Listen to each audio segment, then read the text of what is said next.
What's going on, folks? And thank you for tuning in with me to another edition of the True Capitalist Radio broadcast. And, of course, I am your host, the man they call Ghost. And once again, I want to thank you very much for tuning in with me. Before we get started on anything, I'd like to remind everybody this is 582, the episode number. Episode number 582. It is June 20th, 2018. Episode number 582, and I don't know if I want to go through the whole fucking rigmarole of, hey, spread the link around like wildfire and all that crap, and I don't know if anybody really does it. I don't even really care at this point. Now, once again, this is episode number 582, and if you would be so kind to spread the damn link around like wildfire, that's the official website of this broadcast, ghost.report, all right, ghost.report. And at the same time, if you have not done so, please get yourself a Gab membership, a Gab social media account. It's the last bastion of social media on the internet today, or last bastion of freedom of speech in social media today. And you can follow me on there, on Gab, under the name Politics Ghost, all one word, no underscores, Politics Ghost, yada, yada, yada, all right? Now, look, I'm just going to go right in with this because I'm pretty upset. I don't even want to do this broadcast, to be completely honest with you. I mean, I am pretty upset. I'm pretty angry, and I don't even know what to say anymore. I don't even know what to say. I am in complete fucking shock that the American people are this goddamn emotionally naive that they would fall for a political stunt that was just handcrafted by the Democrats, for heaven's sake. Man, this whole fucking political theater around this immigrant child separation nonsense, I just can't believe that Americans are this fucking stupid, okay? I'm not even kidding, man. I cannot believe that the American people is so emotionally naive that they fell for this bullshit from a party that could care less about their own American children. Now, unless you've been living under a goddamn rock, the Democrats have somehow usurped the immigration issue back on their side by staging this whole political stunt ordeal. This goes back, remember, they were announcing that the Democrats were going to supposedly see the border detention centers or something. Remember last week they were announcing it. Then they got there. Then they were like, hey, look, we know how to manipulate this situation so that we can get the immigration issue back on our side. Because remember, the President Trump, had the immigration issue on his side when he basically showed up. Chuck kicked the American people in the balls Schumer when Schumer shut down the government. You remember this, right? The Democrats shut down the government for these DACA kids. Do you remember this? These DACA kids. And what did President Trump do? He showed up the Democrats and said, look, you Democrats just want 700,000 DACA kids on a path to citizenship. I'll tell you what, I'll more than double it. I will give 1.8 million DACA kids a path to citizenship. All I need you Democrats to do is give me a decent immigration policy instead of this joke that we have and have had for, I don't know, over a decade at this point, 15 plus years, whatever the hell it is. And instead of them doing that, they decided to just have egg on their face and not even talk about DACA. You notice the Democrats, you don't even hear them talking about DACA anymore. And you see, the immigration issue was completely on Trump's side. You even had DACA kids outside the house of Chuck Schumer, keeping him up till all hours of the morning because, I thought you were with us, Essa. And this fucking political stunt that these Democrats did was just pure, ridiculous, emotional fucking heartstring pulling. And most of the fucking American people fell with it hook, line, and sinker. And the Democrats somehow not only usurped the immigration issue back on their side by staging this event, but somehow they were able to glue this child separation issue, which has always been a policy of immigration since 2007. It was around and implemented during Bush and accelerated during Obama. The Democrats have somehow convinced the American people that it's Trump's fault that these kids are being separated from their families, for Christ's sake. And you have their goons in the lamestream weaponized media perpetuating this notion, and you've got everybody out here all of a sudden crying for a bunch of people that are trying to come into our country illegally because, oh, look, they're getting, how sad, I'm so sad, the immigrants are getting their children stripped away from them.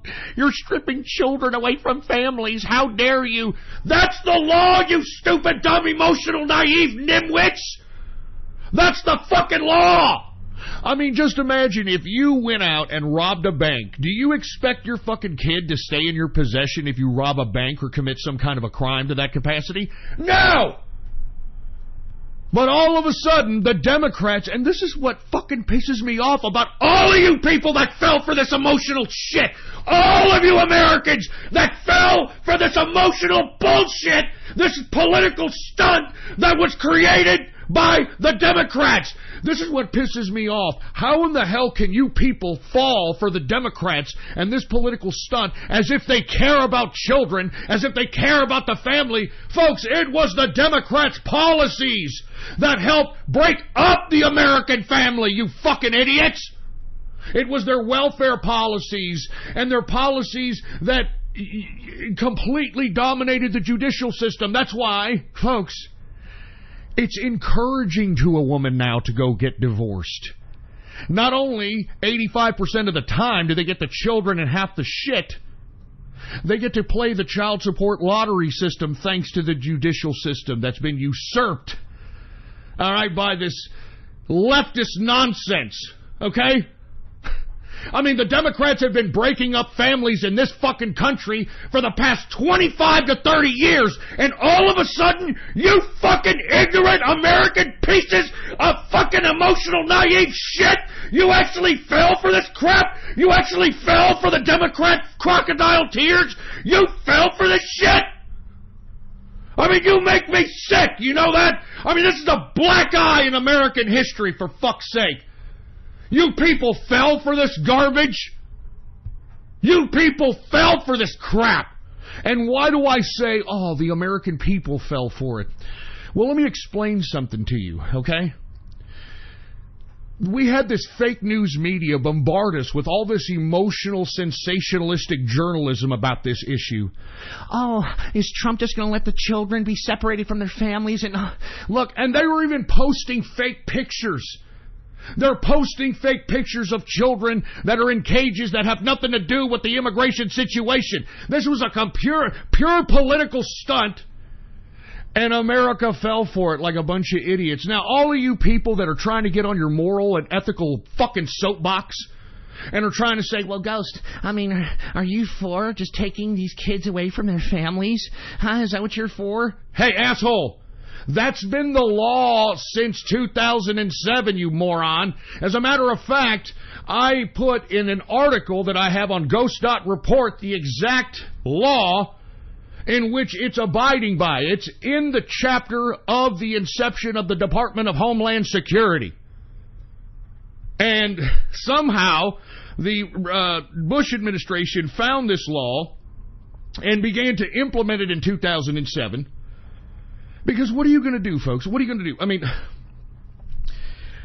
the parent, first of all, no one talks about the journey that it took to get to where they're at now at our border. The dangerous journey in which they have jeopardized the safety of that child. They don't talk about that. They don't talk about all the entry points and consulates that these same people that are trying to take their children to claim asylum, there are entry points within the goddamn country of Mexico where they can go and not have their children taken away from them and claim asylum. Folks, this is a bunch of political bullshit. And I cannot believe that you people naively fell for this emotionalism. And you know, if you people are this stupid to fall for this, then we are not as far as advanced politically as I thought. I mean, if you can have your heartstrings pulled over a complete political stunt, then what the fuck kind of political maturity do we have in this fucking country? I mean, what kind of maturity do we have in this country? Don't you fucking people realize that Barack Obama was doing the same shit? And not only that, he was the one that put the children in cages. He's the one that gave them aluminum foil so that they could cover themselves if they happen to be cold laying on the floor. It was his administration that handed these same children that he separated from their families to what? Child traffickers. And where in the fuck is your virtue now? Where is your liberal outcry then? What, it's okay, Obama, he was a good fucking nice black man, so let's just go ahead and give him carte blanche to be above the law. And let's not highlight on the media or people that are supposedly on their soapboxes now as it pertains to this issue. Let's not get on our soapboxes because, Obama's the black president. I mean, what a joke. What an utter joke, and I am sick that the American people fell for this. And let me explain to you why the American people fell for this. The president would have stood his ground. I know he would have. But, folks, take a look at all the people that are out here that are being bamboozled and rabble-roused by this ridiculous issue. I mean, I can't believe how easy it was for the Democrats to tap into the emotional nerve center of emotional basket cases in this country for them to act upon, I can't believe it, they're taking away children from immigrant families. That's just inhumane. I can't believe it. Oh, God. I'm sick of you people, man, that think that you see something that some talking head on the news. And let me tell you, this lamestream media is not giving you factual news and information. They are painting a narrative. They are carving a narrative in your heads, and you morons are falling for it hook, line, and sinker. I am in shock what happened to 2016? What happened to all of us that were in back of the president and ride or die with the president? I mean, we were out here, immigration was one of the top issues, for heaven's sake. I mean, what the hell happened, man? I mean, I am so sick of what has transpired. This is all a political stunt. You all understand this, folks. I mean, this was not an issue until the Democrats made it an issue and had help from their cohorts in the political weaponized media. This was not an issue. I mean, as I was alluding in the beginning of the broadcast, I mean, the goddamn Republicans, Trump had the immigration issue in his pocket after the whole DACA showdown when Chuck Schumer shut down the government for the DACA kids. I mean, this was a complete political stunt. And you know what's sad is that, look, because there was not enough people out here that could outcry those that were trying to cry these crocodile tears as it pertained to this, child separation immigration situation, because there wasn't enough of us saying, hey, wait a minute, we're not falling for this shit. Obama did this. Bush Jr. did this. Wait a minute, this isn't Trump's issue. And by the way, what Trump was trying to do, he wasn't putting off an executive order because he was heartless and didn't give a shit about children. He was trying to put the blame where it belongs, man. The blame of all this child separation immigration shit, the blame for all this shit is the fucking Congress. The goddamn Congress. And that's why the president has been pressuring the Congress to do something about immigration. That's why he's been trying to say that the Democrats aren't doing shit about immigration. They're the ones that have been in power. Remember, Donald Trump just came into the presidency about a year and a half ago. And all of a sudden, they're going to throw the whole immigration situation into the fucking lap of Donald Trump? The same people that are out here crying crocodile tears for supposed immigrant children being taken away from their families were the same people that were the ones that passed this fucking law. They're the ones that passed it. And why is it that Obama not only gets to do this, because Obama did this, folks. Immigrants back in the day were protesting Obama. I mean, I remember seeing banners of immigrants protesting in sanctuary cities, and on the banner it said, "Obama, please don't take me away from my mommy." And yet, no Democrat shed a tear back then. And folks, back then, the Obama administration was handing these children to child traffickers.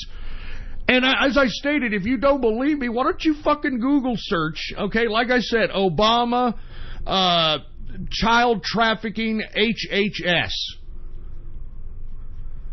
All right? I mean, seriously, man. I mean, even the New York Times, the liberal New York Times and the Washington Post had to cover this story back in 2016. And yet you naive people listen to these fucking pause-hole fucking muff divers like Rachel Maddow. Did you see Rachel Maddow yesterday attempt to try to poke herself in her lesbian eye, pretend to cry like she gives a shit about anybody but her goddamn muff diving self? Did you see that asshole Elijah Cummings at the beginning of the damn testimony of the Inspector General of the Department of Justice yesterday at a joint session between the House Judiciary and the Oversight Committees? My immigrants! I'm Elijah Cummings, baby, and we better than this, man! We better than this, man! I mean, I am in shock that the fucking American people fell for this, man. And I'm pissed. If they fell for this, folks, we're in trouble. All right? Our side is in trouble over here if the fucking Democrats can pull off this was a fucking political stunt! This was a political stunt that has now all of a sudden put the immigration issue back into the saddle of the Democrats. A fucking political stunt. Oh, God, man. And I don't even want to do this broadcast. You know what it seems like to me, man? All this broadcast that I'm doing, man, is for naught. It's for fucking naught. And I want to tell you why, okay? Because, look, man, I have been saying every fucking day that I'm on this broadcast that we need to spread the informations that contradict and expose the hypocrisy of these leftists. We need to spread it out to the point where they can no longer deny it. It's in their face. It's everywhere. They can't deny it. But I can barely get people to repost shit, integral articles on my fucking Gab, for Christ's sake. And it's just a fucking click! I've got, you know what, I'm going to be honest with you folks. I've got a flatulent 27-year-old autistic black man who's putting more time, effort, and energy to prove to the world that I'm a part of the Illuminati or something, and I'm somehow masterminding school shootings. I've got an idiot who is putting more time and effort and energy into that than many of you do just to, hey, you know what, that's a pretty interesting article, Ghost, you're right. I mean, that's exposing a lot of leftist contradictions. If I'm not going to repost it, well, let me take the article and post it in my other social media so we can put it in the faces of these goddamn leftists so that they can't deny, they can't lie, they can't deviate from the truth, man. I mean, I'm serious. I mean, I'm not kidding around.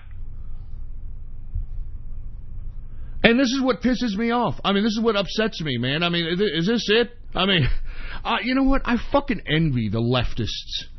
I fucking envy the leftists because they are more loyal to each other. They're dedicated. These fucking leftists have been dedicated for this fucking cause for 150 years. You know how many people have died and have sacrificed their lives for leftism, for Christ's sake, and they just keep coming? I mean, that's why they have to be stopped. Why do you think I changed the direction of this broadcast into a more serious one? Because the leftists are dead serious. The leftists are dead serious, for Christ's sake, and they don't give a shit about fucking immigrant children. If they gave a shit about anything, they should have given a shit about American children. If they gave a shit about anything, they should have given a shit about the children that were killed in Libya and from 7 years ago when Obama approved the removal of Muammar Gaddafi. Folks, it's been a killing ground all over Libya since then. Look at the situation in Syria. I mean, I can go on and on. How come none of you fucking liberals are crying foul about whatever the fuck the Bill and Melinda Gates Foundation is inoculating Africans with? Oh, maybe some kind of racist connotation there, huh? Yeah, maybe y'all like Mexican kids because they're a lighter shade of brown, huh? Jesus fucking Christ. I mean, I am so fucking pissed off. I'm not even kidding, man. I'm so pissed off at this point. It's like what I'm doing is for naught. It's what I'm doing is for naught, man. I mean, where's the spirit of 2016, for fuck's sake? Especially you people on the internet that are listening to me, man. What else are you doing, man? It's just a fucking click. I'm not making any money off this. If that's what you're thinking in your fucked up fucking envious heads, that I'm not going to repost Ghost shit. He's going to make money, and I don't want him to make money. He's a fucking asshole. I'm not making any fucking money on this fucking broadcast. I mean, don't you understand that? I'm not making any fucking money on this shit. So, I mean, the least you people could do is just fucking take some of the information and look, there's a True Capitalist radio group on Gab, and listen, that's where I'm posting most of my stuff is Gab. Okay, most of the people on Gab are politically serious, they're politically aware, and, they're fucking Trump trainers, man. They fucking are down with Trump, and I appreciate those people. I mean, if you're not going to repost my shit on Gab, well then take the article that I'm posting and post it somewhere else. Okay? I don't give a shit. I don't fucking care if I take the credit for it. I just need the information to spread out. All right? And to be in the faces of everybody so no one can deny the truth any longer, man. I mean, good God. And here's somebody on Gab that's making a suggestion. I believe the problem is that the younger right-wing voters only cared about the memes of Donald Trump. And then they jumped ship as soon as he won because they truly didn't care. And I have to agree with that, man, because, that's all they cared about is the memes. And, I mean, they didn't understand the political seriousness of this whole process. They didn't understand that we are supposed to continue on. And it doesn't just stop at the presidency, that the presidency is not a authoritarian or totalitarian position. There's still institutions of government in which the president has to oblige by, man. So anyway, look, man, I am so upset. I really don't even want to do the broadcast, man. I feel like I'm wasting my time. I feel like I'm wasting my time, and most people, all they want to do is play video games, shit post, make meaningless memes, fucking nothing. And look, I'm not saying that you have to go out there and protest like a bunch of Antifa nut jobs, but fucking goddamn, the least you could do is listen. I'm out here, I'm posting articles. I mean, I'm trying to do this broadcast. I'm also doing other political operations that you people aren't aware of. And the least you could do is utilize the fact that, hey, I don't know, man. I'm sick, man. I'm so fucking sick. I'm so sick. I mean, I don't even want to do the broadcast, man. I want to go out and I want to drink fucking beer and be a loser just like you people now. You know what I mean? I'm not even joking. I want to go to a bar and talk about sports and pretend that the fucking government will take care of itself just like you morons. I wish I was like that. I wish I was that simple, man. I wish I was like, don't worry about the government. Government gonna take care of you. Gonna even itself out and everything gonna be all right. You know what I'm saying? I'm gonna go ahead and drink beer and I'm gonna watch sports and football and then I'm gonna listen to some country music, boy. Let's put on the country music. Put on the country music. I'm sitting here with my beer, taking a shit and passing out. Got my girl licking my, whatever. I really don't want to do the broadcast, man. I'm sick. I can't believe that American people are this emotionally naive, and it makes it seem like what I'm doing is for naught. It's for nothing. It's for absolutely nothing. You know, it's like nobody's listening out here. It's as if that, oh, well, I'm just going to pretend to listen to Ghost and, laugh at him and, yeah, yeah, Ghost, that's great. And meanwhile, the leftists are fucking winning, man. And listen, let's just move right into the broadcast, okay? I know I'm supposed to go into crypto and stocks. Jesus Christ. I guess I'll go into crypto and stocks for fuck's sake, man.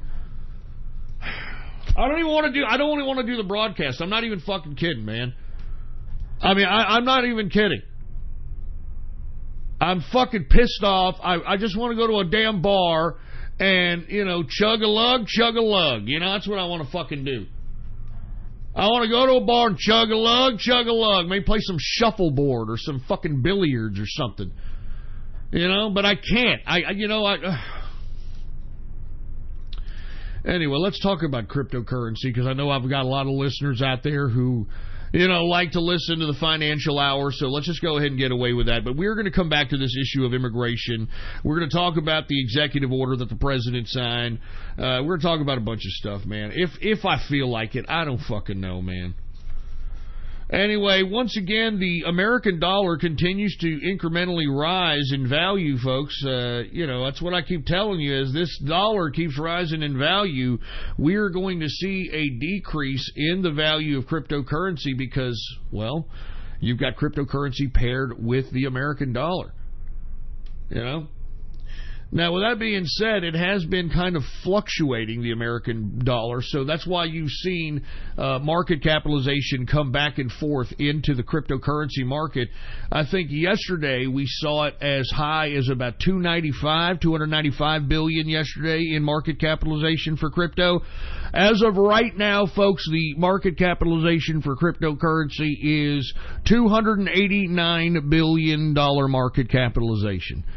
$289 billion market capitalization for the entire market of cryptocurrency. Now, look, we've got these big-time bigwigs like Goldman Sachs and J.P. Morgan now submitting. I saw an article today that Goldman Sachs is going to start.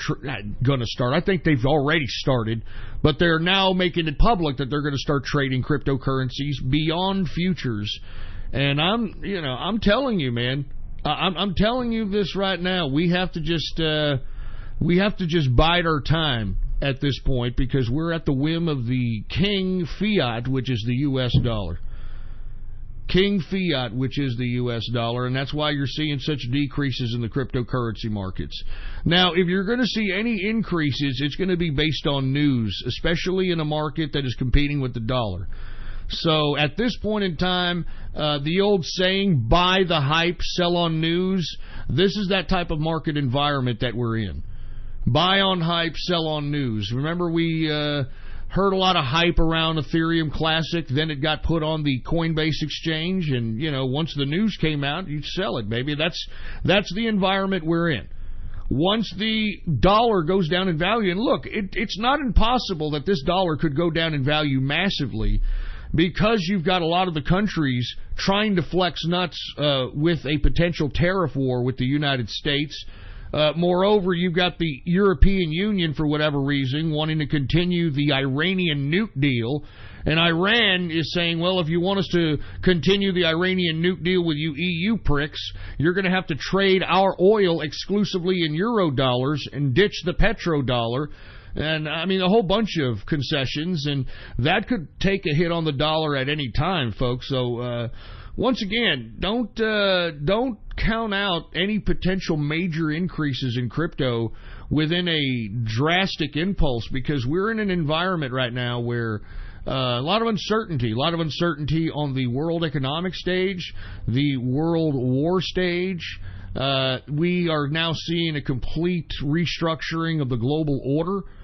So there's a lot of things going on that could potentially bring this dollar down. So that's why I am not pessimistic about crypto whatsoever. And as I've stated, folks, cryptocurrency, this is just a scratch on the surface. This is just a scratch on the surface. $289 billion ain't shit. I mean, we got a $30 trillion stock market. So, anyway, let's go ahead and talk about some cryptos. We got to talk about Bitcoin, folks. Like I said, I'm not a big fan of Bitcoin. I think that Bitcoin should eventually go away. And the reason is because the people that really control Bitcoin, folks, and I've said this time and time again, are the initial nerds and neckbeards and dorks that were smart enough and in tuned enough to be able to mine all this stuff back in like 2010, 2011, 2012. These are the people that are in control of most of the reserves that are out there that are being hoarded. And I don't like that type of control by a group of people who are, with all due respect, aren't even investors and don't even understand the first thing of investing. All right. And secondly, once again, the transaction speed is kind of meh. The transaction fee, it's gotten lower, I'll tell you that. But still, I remember that one Christmas when I was trying to do a online scavenger hunt and I was trying to send some Bitcoin to somebody. It was going to cost me $60 to send $50. So it was last Christmas. You can look back in the archive at blogtalkradio.com/ghost for that one. The old Blog Talk Radio shows. But anyway, I'm going to tell you, I like Bitcoin at this point here in the next year. I think that it's contracted enough to where we're going to see another run at Bitcoin. And the reason is because, first of all, we have a lot of people holding the bag all the way up to about the $20,000 point. Secondly, we've got, Bitcoin at the top of mind of people when asked about cryptocurrency. I mean, you can't buy that type of marketing. You can't buy that type of marketing where you ask somebody about cryptocurrency, the first thing that comes out of their head is Bitcoin. So, those two factors alone are going to continue to sustain Bitcoin at least for the next couple of years. And I personally believe that we're going to see another run at Bitcoin here in the next couple of months. All we're waiting for, folks, is that dollar to come down in value to some extent. When that dollar comes down in value, mark my words, the crypto goes up 20, 30, 40%. It does it every time. Put any cryptocurrency chart over the chart of the dollar index on a yearly basis, on this past year. Put those charts on top of each other and take a look on how they correlate. It's uncanny. So that's why I'm telling you, you guys that are listening to me are way ahead of the cryptocurrency game than the majority of the cryptocurrency market. And I hope you take advantage. Let's go ahead and get to Bitcoin, all right? BTC is the symbol for Bitcoin. Current market capitalization is $115 billion market capitalization.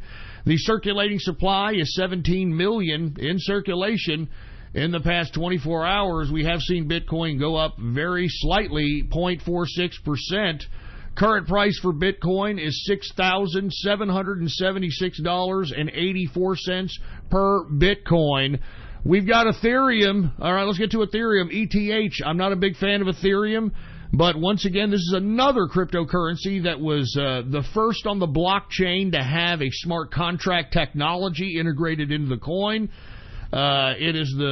It is a token that is being used widely right now to create other coins, etc. So that's why you're seeing still a bull run on Ethereum, even though it's already at 100 million circulation, even though it doesn't seem like they're going to stop the circulation. There is no end circulation for Ethereum, which is interesting. So let's go ahead and take a look at Ethereum. ETH, current market capitalization for ETH is $53 billion market capitalization.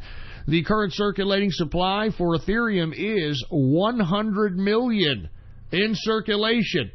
In the past 24 hours, Ethereum has gone up 0.26%.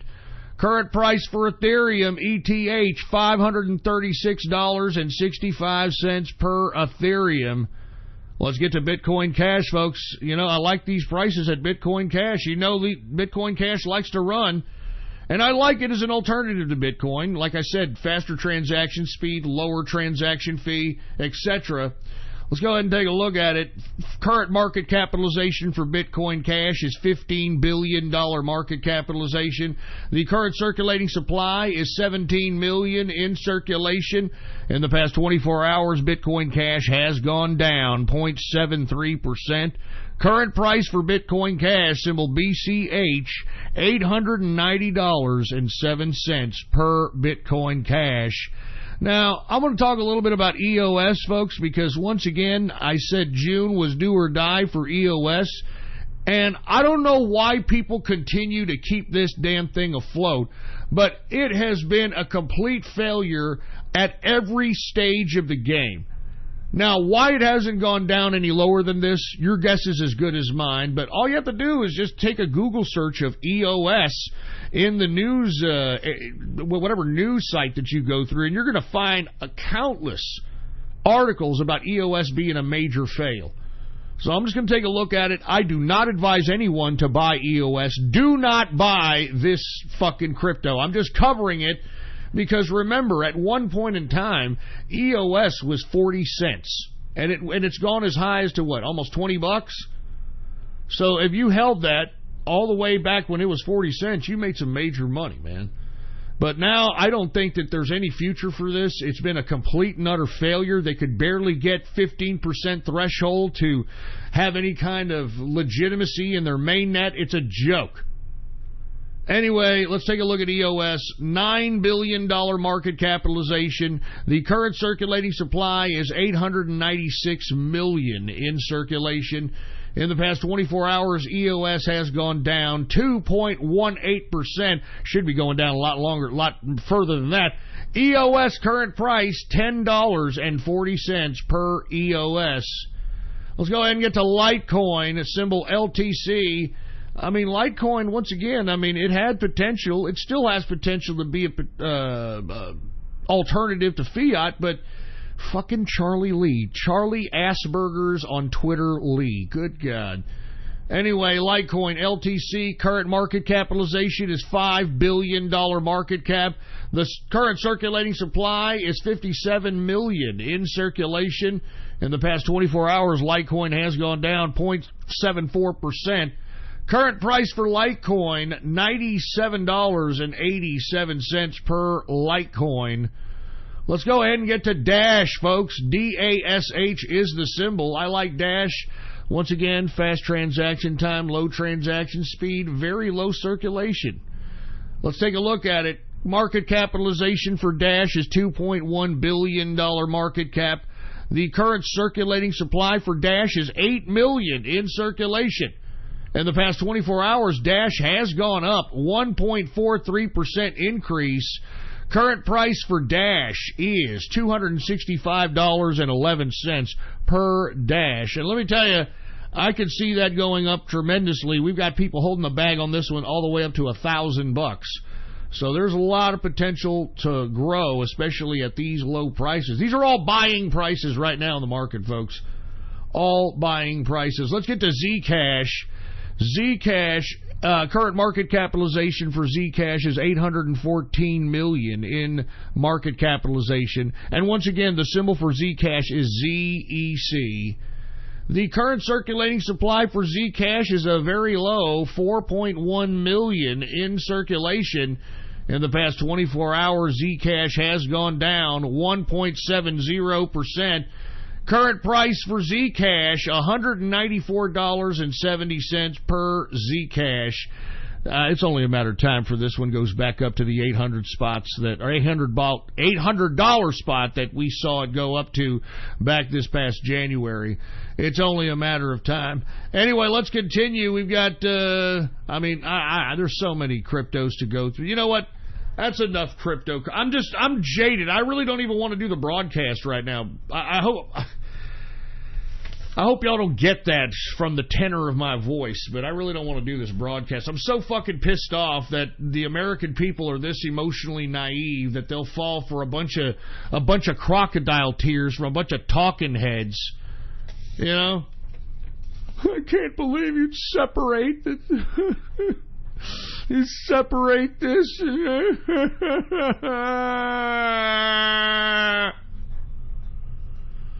Jesus Christ. Anyway, look, let's continue on. I'm going to talk a little bit about the stock market here.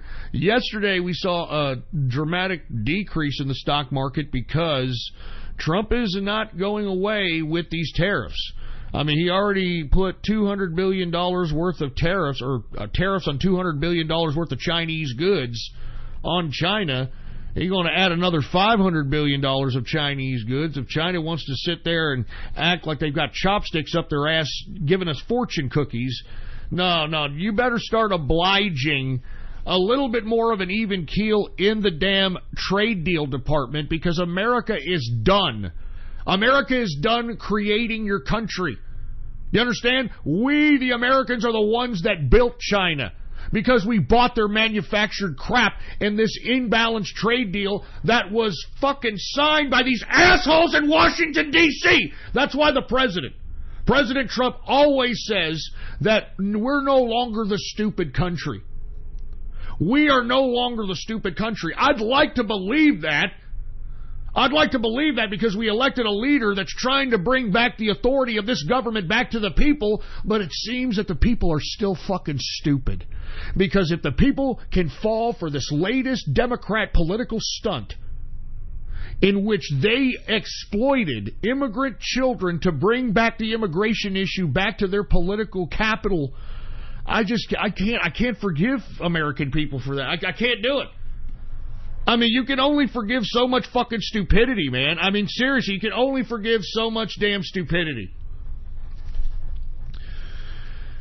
Anyway, once again, you saw dramatic decreases yesterday in the stock market because of the tariff talk. Today, we saw some rallies today in the stock market, and it was fueled in the tech sector because a lot of earnings coming in, and tech is doing pretty good, to say the least, all right? I mean, I'm talking big tech. That's what's keeping up the NASDAQ, to say the least. And by the way, did you hear, before I get into the Dow Jones Industrial coverage, did you all hear that GE is no longer a part of the Dow Jones Industrial? It got delisted from the Dow Jones Industrials. General Electric. And that should tell you something, man, because General Electric was on the listing of the Dow Jones Industrial when the Dow Jones Industrial began. So, very interesting news in the Dow Jones Industrial, because let's go ahead and take a look at it, all right? Dow Jones, it's down today, 42.41 points, a percentage decrease of 0.17%, closing out the Dow at 24,657.80 points for the Dow Jones Industrial. We've got the NASDAQ, I'm getting ahead of myself, the S&P 500. The S&P 500 is up 4.73 points, a percentage increase of 0.17%, closing out the S&P at 2,767.32 points for the S&P 500. Now it's the NASDAQ. The NASDAQ is up 55.93 points, a percentage increase of 0.72%, closing out the NASDAQ at 7,781.52 points for the NASDAQ composite. Let's go ahead and take a look at some of these commodities here. It's been very interesting, to say the least, in commodities. Very interesting. Let's go take a look at what they're looking like today. Energy, WTI sweet crude is down modestly today, 9 cents. A percentage decrease of 0.14%, closing out WTI sweet crude at $65.62 per barrel of WTI sweet crude. We got Brent crude also down today, 21 cents, a percentage decrease of 0.28%, closing out Brent crude at $74.53 per barrel of Brent crude oil. We've got gasoline, it's up modestly today, 0.05%. We've got natural gas up today, 0.20%, and heating oil is down 0.18%. Let's go ahead and get to the metals, shall we? The metals! Let's get to the goddamn metals! We've got gold down today, $3, a percentage decrease of 0.24% decrease, closing out gold at $1,271.50 per troy ounce of gold. We've got silver today, unchanged today, closing out at $16.31 per troy ounce of silver. We've got copper. Copper is up 0.16%, We've got platinum down 0.03%. Let's go ahead and get to agriculture, shall we? We've got grains. Corn is down 0.27%. Wheat is up 0.40%. Oats is up 0.52%. Rough rice is up 0.77%. Soybean is up 0.03%. Soybean oil is up 0.23%. Canola is up 0.02%. Let's get to the softs. What's happening in cocoa? Once again, we keep talking about cocoa. Why? Ebola, Ebola, Ebola, eh? And that's what could be jeopardizing the majority of cocoa production. And cocoa is the base of chocolate, folks. And the majority of cocoa is made and produced in Africa. Anyway, we're having a lot. Why do you think I even made that comment earlier about where the hell are the liberals about Bill and Melinda Gates Foundation and whatever the hell they're inoculating Africans up with? I mean, haven't you noticed Africa seems to be the epicenter of all these weird ailments that, I mean, give me a break. Now we got Ebola, Ebola. Anyway, cocoa is up today, folks. Listen to this. Cocoa is up 4.08% on the day. I mean, good God. What do we got? We got a bowl of chocolate. Ebola, eh?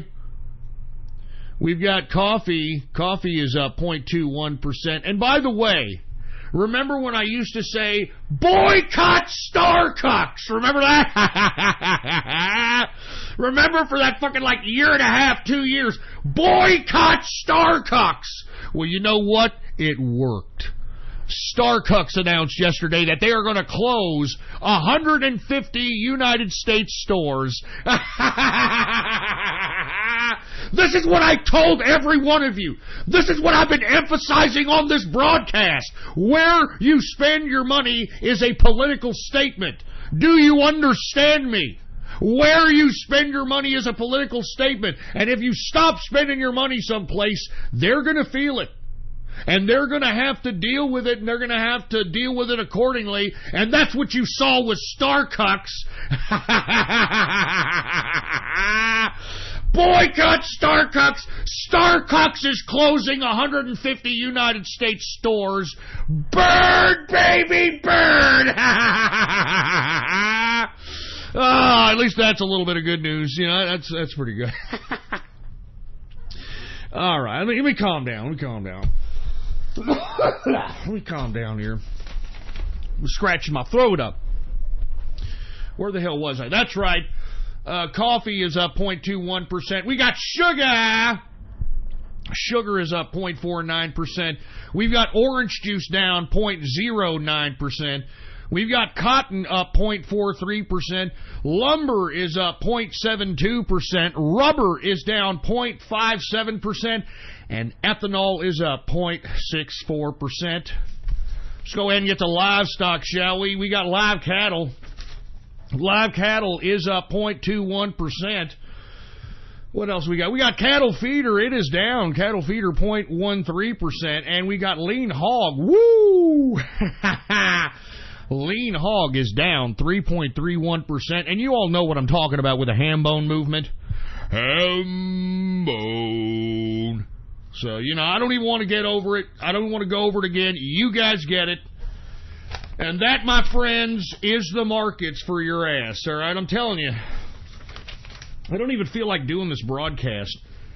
After America showing its emotional immaturity by falling for this Democratic political stunt as it relates to this child immigration separation bullshit, I don't even want to do this broadcast. I feel like I'm wasting my breath. I mean, you know what I want to do right now? I just want to be like you people that aren't even taking this shit serious. I wish I could just be like you and just be like, you know what? I'm going to the bar. I'm going to the bar. I'm getting drunk. I'm going to go to Twin Peaks. If y'all never been to Twin Peaks, I would strongly advise you, especially you losers that don't really have any special someone, go to Twin Peaks. You'll love it. You know, go to Twin Peaks, watch some sports, drink some beer, eat some chicken wings, not give a crap. But I can't do it, man. All right? I can't do it. All right? I mean, by God, Donald Trump is in the White House, and he is giving us, the people, back the authority. But that's not without the deep state trying to take the authority back with them. I mean, take a look at every goddamn thing this Washington, D.C. swamp is trying to do to make the American people pay for electing Donald Trump. It's unbelievable. Now, before I get to anything else, I'm going to go ahead and, I have to. I'm sorry, folks. I know that maybe to some people I may drink copious amounts of alcohol, but hey, look, I'm willing to deal with the trade-off of that. I know that's not good for my health. Hey, I'm not trying to live forever, baby. All right, what? I want to live forever to what? See the millennials take control of this place? No thanks. I'm sorry. I'd rather die before that happens. I'd rather die before the fucking robots take control of this fucking place, and you got AI taking control of everything, and fucking human beings are then reduced to nothing more than the equivalent of a fucking cow. I don't want that. No. You know what? More beer! Give me some fucking beer, for Christ's sake! Good God, I'm not going to stick around for that. Why would I want to stick around for that? I'm trying, I'm trying everything I can. So, I did my best. I did my part to try to save whatever was left of intellectual humanity, and understanding that we're going towards a direction where at some point human beings are no longer going to be relevant. Just take a look at our incompetence now. I'm trying here, man. I'm trying. Give me a freaking beer, for Christ's sake. Jesus, I'm trying. I'm trying.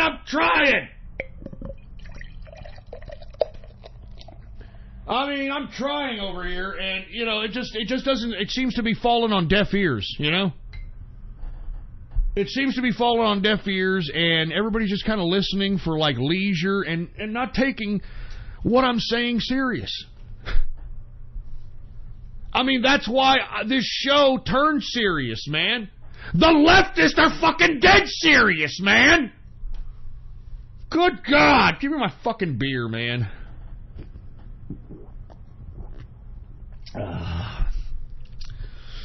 Hey, man, I'm sorry. I've got to drink some freaking alcohol, for Christ's sake. As a matter of fact, let's just go ahead and go right into talking about what we were discussing earlier in the broadcast. And I'm talking about this child immigration separation bullshit that is nothing more than a political stunt that was planned by the Democrats and that was fucking hook, line, and sinkered by the emotionally unstable and immature American public. Once again, you American people, I'm talking to you people that are crying with Rachel Maddow, who has been trying to break up your family because she's a fucking miserable bull dyke, who are crying with Elijah Cummings and all these fucking people that tried to turn America into a goddamn socialist, quasi-communist bunch of bullshit during the Obama administration.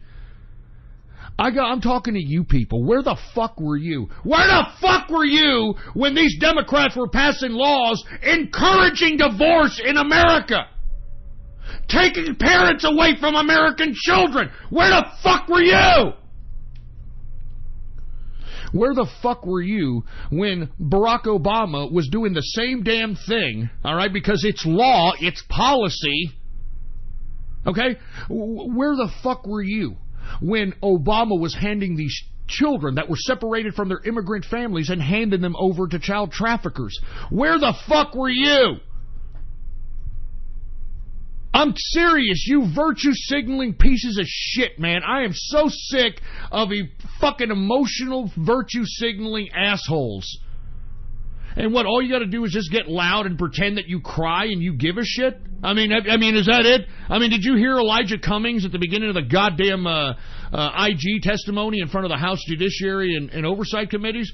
We're better than that, man.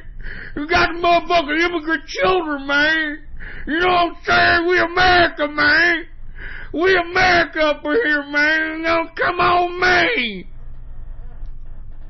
And by the way, somebody in the True Capitalist Radio chat room just did a Snopes. And look, we all know Snopes is left-leaning. We all know it's a bunch of shit, but even Snopes had to admit, look it up. Look up Snopes for you leftists. Did the Obama administration place immigrant children with human traffickers? True. True on Snopes. So where the fuck are you liberals when Obama was handing them off to child traffickers, huh? Where the fuck were you? You fucking crying talking heads and you fucking emotionally immature idiots who believe what you see on the TV, you fucking morons! I mean, what did the Satanist Marilyn Manson, it was he who said, God is in the TV. Yeah, that's what Marilyn Manson said. He said, God is in the TV. And look at what the TV can do. Look at what this political stunt that the Democrats and their goons in the media have fucking conducted. Look!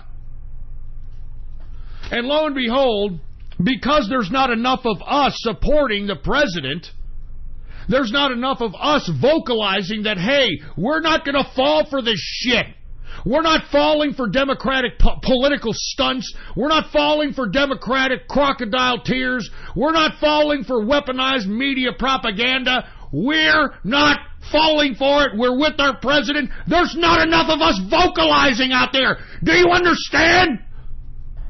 That's why I keep telling you, a lot of you people won't even repost shit that I'm posting on Gab, so that we can post it in the faces of all the liberals, so we can expose the lies, expose the contradictions, expose the hypocrisy that is the left. Good God, wake the fuck up! Anyway, I'm pissed off, and I think everybody knows that at this point. I can't believe the American people are this fucking stupid. You know? I can't believe they're this emotionally naive. I can't believe that they can have their heartstrings pulled on. What about the American children, you fucking ungrateful American pieces of shit? What about your own children that the Democrats have forced your families to disband? What about your own children that this government, with the psychology industry, has inoculated your children with all kinds of psychotropic drugs, and now they're acting like a bunch of suicidal soy boys out here? What the fuck? What about our children? What about the American children? This just goes to show you, folks, if you vote Democrat, you're anti-American scum. And I keep saying over and over and over, that Democrats only come out for illegal immigrants or criminals. That's when they're the most vocal. That's when they're out there pulling the political stunts. That's when they're out there showing their faces and showing their crocodile tears. That's what they're doing. If you're a damn criminal or an illegal immigrant, they're all over that. They're all over it. If you're an American citizen, go screw yourself. I can't believe you people, man, in America. I cannot fucking believe you people. Let me take another freaking drink.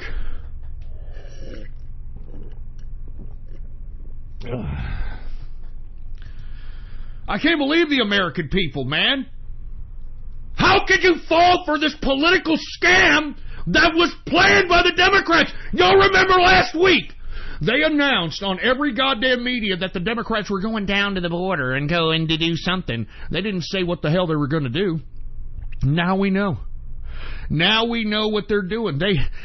Folks, they usurped the immigration issue back on their side by pure political trickery. And I can't believe American people are this dumb. I'm sorry. I mean, I blame the American people. I mean, folks, this is our country. Only in America do we have these warped fucking immigration laws where if you make it to the border with your children, you can just go ahead and pass go and collect $200 fucking dollars. I don't get it, man. Why don't you go and try to fucking sneak into another country and see if they give you that type of goddamn fucking red carpet treatment? Why don't you go out there and sneak into another country? You can't! We're the only stupid country that allows this shit! But, oh, man, they're taking away children from immigrant parents. Oh, my God. Hey, would you want to leave the children of John Wayne Gacy with him after they found, 18 bodies underneath his fucking goddamn house? Huh? Would you leave a child with somebody who just robbed a bank? Huh? Fucking stupid people, man. Stupid people we have in America today. Fucking stupid, idiot people. Anyway, we're now in the second hour of the True Capitalist Radio broadcast. And, of course, I am your host, the man they call Ghost. And once again, I want to thank everybody for tuning in with me. Before we get started on anything, I'm surprised I even made it through the first hour. Please spread this show link around like wildfire all over the internet. This is the political internet underground. If you're listening to my voice, you're listening to the underground, baby. Spread this show link around like wildfire. Type in your browser right now. It's very simple. Ghost.report. It's as simple as that. Add that to your bookmarks. Add that to your favorites. That's the official website of the show. Ghost.report. And spread that show link around like wildfire and let everybody know that True Capitalist Radio is in effect and in the house. And we are live every Monday, Wednesday, and Friday, 6:30 p.m. Central Standard Texas Time. Once again, on the official website, ghost.report. And if you have not done so, go ahead and follow me on Gab, folks. Gab is my only social media. It's the last bastion of freedom of speech in social media today. You can get there by typing in your browser gab.ai. And once you're on there, man, follow me under the name Politics Ghost. All right, that's the name. All right, Politics Ghost. All one word, no underscores. Politics Ghost is the name to follow. And I want to say what's going on to the True Capitalist Radio chat room. Look at them. Look at the True Capitalist Radio chat room. They're finding all kinds of articles relating to the Obama administration placing children with human traffickers. Here's one off of the Washington Post. It says Obama administration placed children with human traffickers, report says. Here's one out of the Texas Tribune. Separated migrant children are headed towards shelters that have been with child traffickers. Here's another one out of the Miami Herald. Fired refugee shelter worker accused of having sexual exchanges with children. Huh? I mean, this is Obama's administration. Where the fuck are you stupid goddamn crocodile tear cocksuckers? Where the hell are you when this was happening? Where the hell are you, man? Oh, my God. Oh, my God. Anyway, what's going on to the True Capitalist Radio chat room? They're posting all kinds of articles in the chat room showing that Obama was all over not only the child separation, but gave the children to child traffickers. And if you want to be a part of the True Capitalist Radio chat room, folks, I strongly advise you to do so. All the people that would be deemed autistic, retarded, Asperger, they have all been weeded out. They're gone. Everybody that's in the house is pure goddamn political dope. All right, everybody out here who's a part of the True Capitalist Radio chat room is a part of the capitalist army. They are completely dedicated to the capitalist ideas. They're completely dedicated to Trump, and we have great conversations in here. So if you're somewhat of a political junkie, if you're somebody who appreciates commentating about politics, economics, cryptocurrency, current affairs, social criticisms, etc., this has been a very good chat room. Come on in. You can get here by going to my Gab account right now. Go to my Gab, Politics Ghost. All right, and once you do, hit the subscribe button for premium content, all right? Hit the subscribe button for premium content, and once you do, private message me on Gab and let me know your Discord chat name. All right, let me know your Discord chat name, and I will give you an invitation to the True Capitalist Radio chat room, and we can chat up, man. We could do some things, man. There's a lot of people doing things in here. So once again, cheers to the True Capitalist Radio chat room, and cheers to the Inner Circle, by the way. Anyway, now that we've gotten that out, let me go ahead and take a chug of some more beer.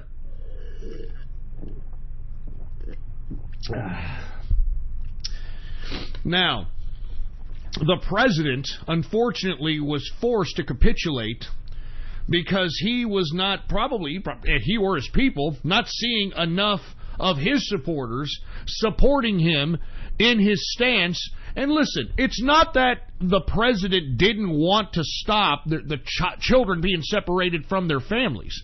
Unfortunately, that's been law since the inception and the birth of Homeland Security in 2002, okay? It's not the fact that he enjoyed watching children being ripped from their supposed parents' hands. He was trying to put the responsibility where it was and where it should be. And the responsibility of basically rectifying this warped immigration system is in Congress. And you know, Congress, they're trying to absolve themselves of the responsibility of the mess that they caused. This is their mess. I mean, they can fix this by providing comprehensive immigration reform. And the Democrats are just acting obstinate. They are doing more for illegal immigrants than they are for American citizens.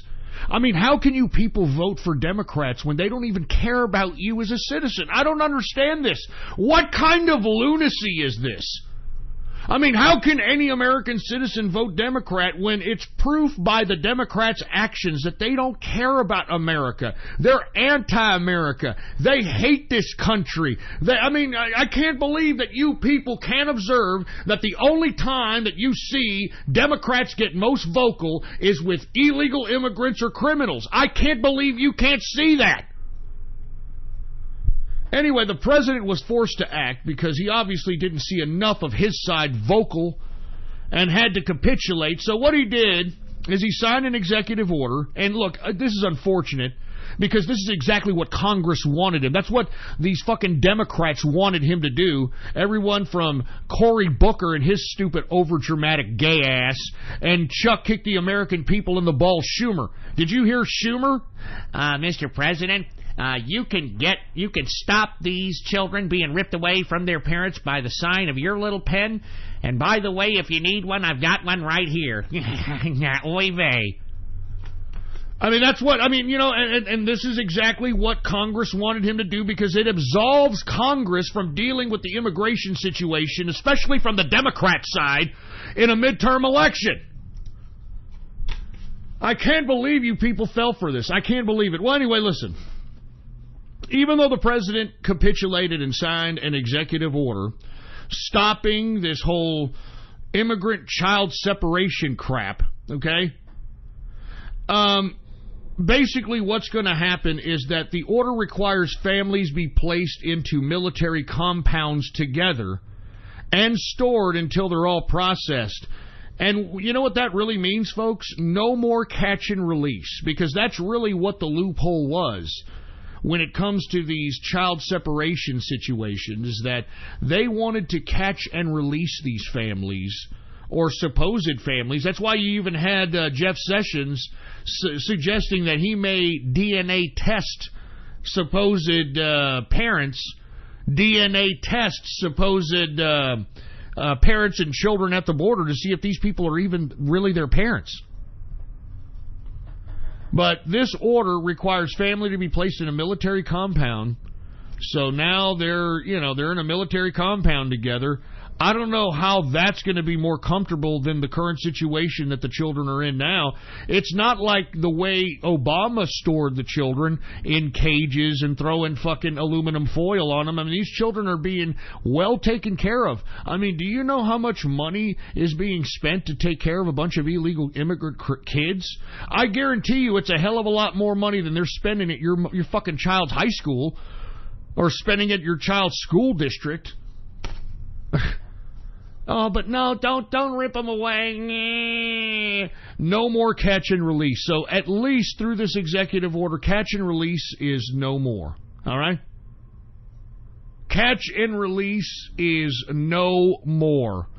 But I want to be completely honest with you. What this looks like, it makes the president look like he's politically impotent. And it looks like the political system that is the Washington, D.C. swamp is politically outplaying the president at this point in time. And the reason I say that, because lest we forget, they put the president in a very precarious situation during the omnibus bill signing. Do you remember that? And that was a political outmaneuvering by these sick, disgusting, bureaucratic scumbags in Washington.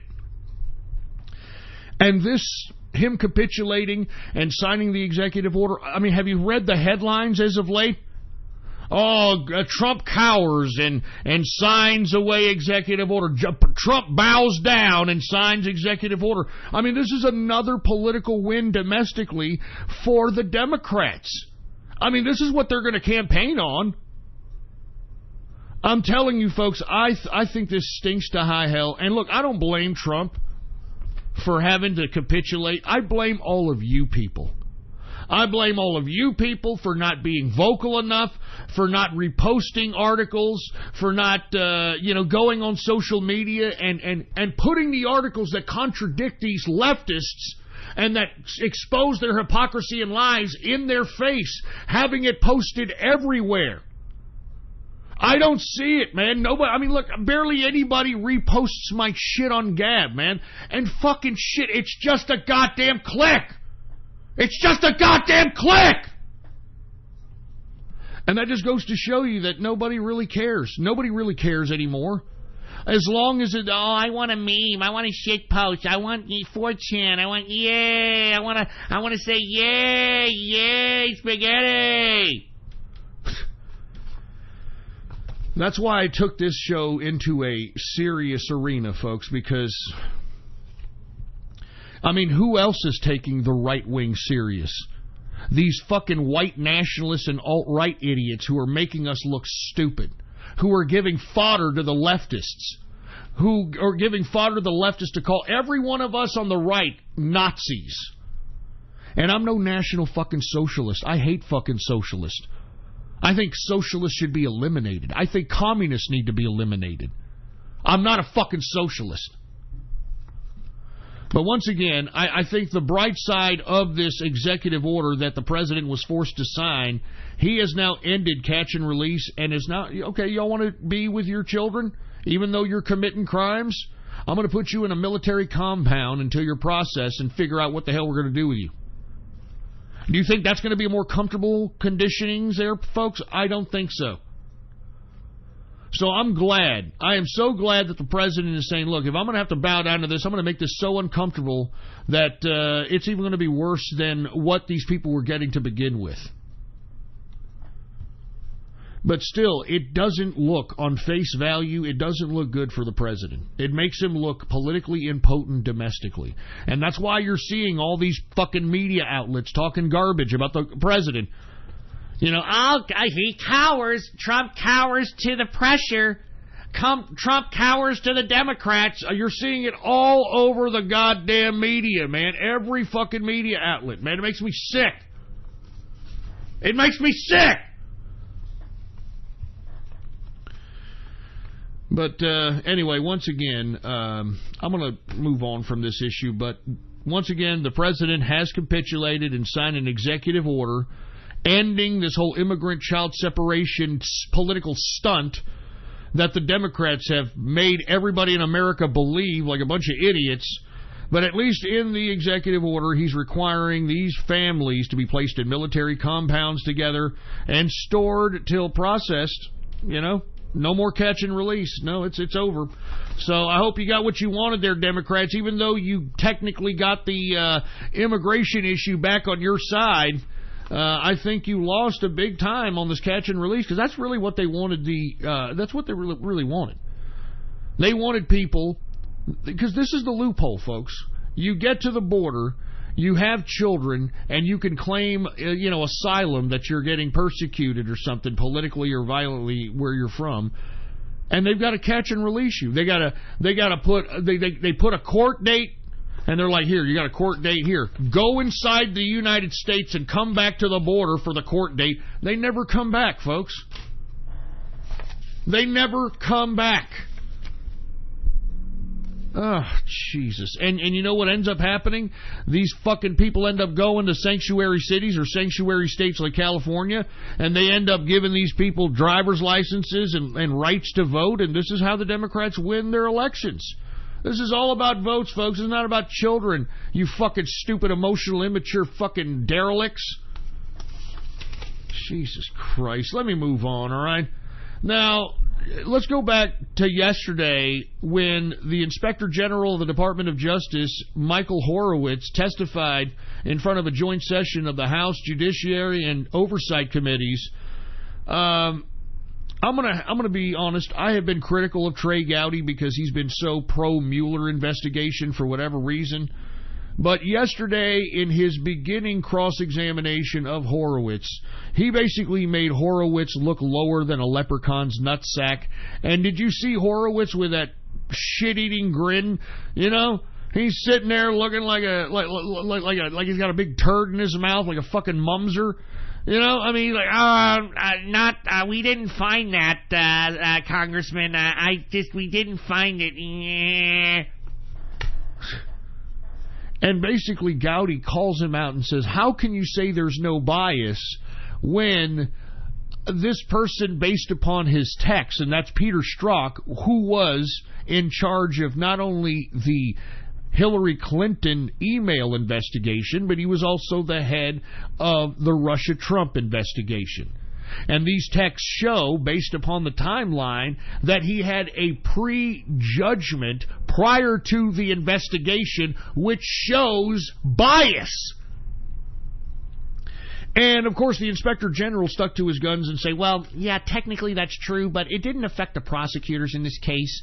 The bias in question didn't affect the prosecutors in this case, so we don't think that there was an actual political bias that actually swayed the case one way or the other.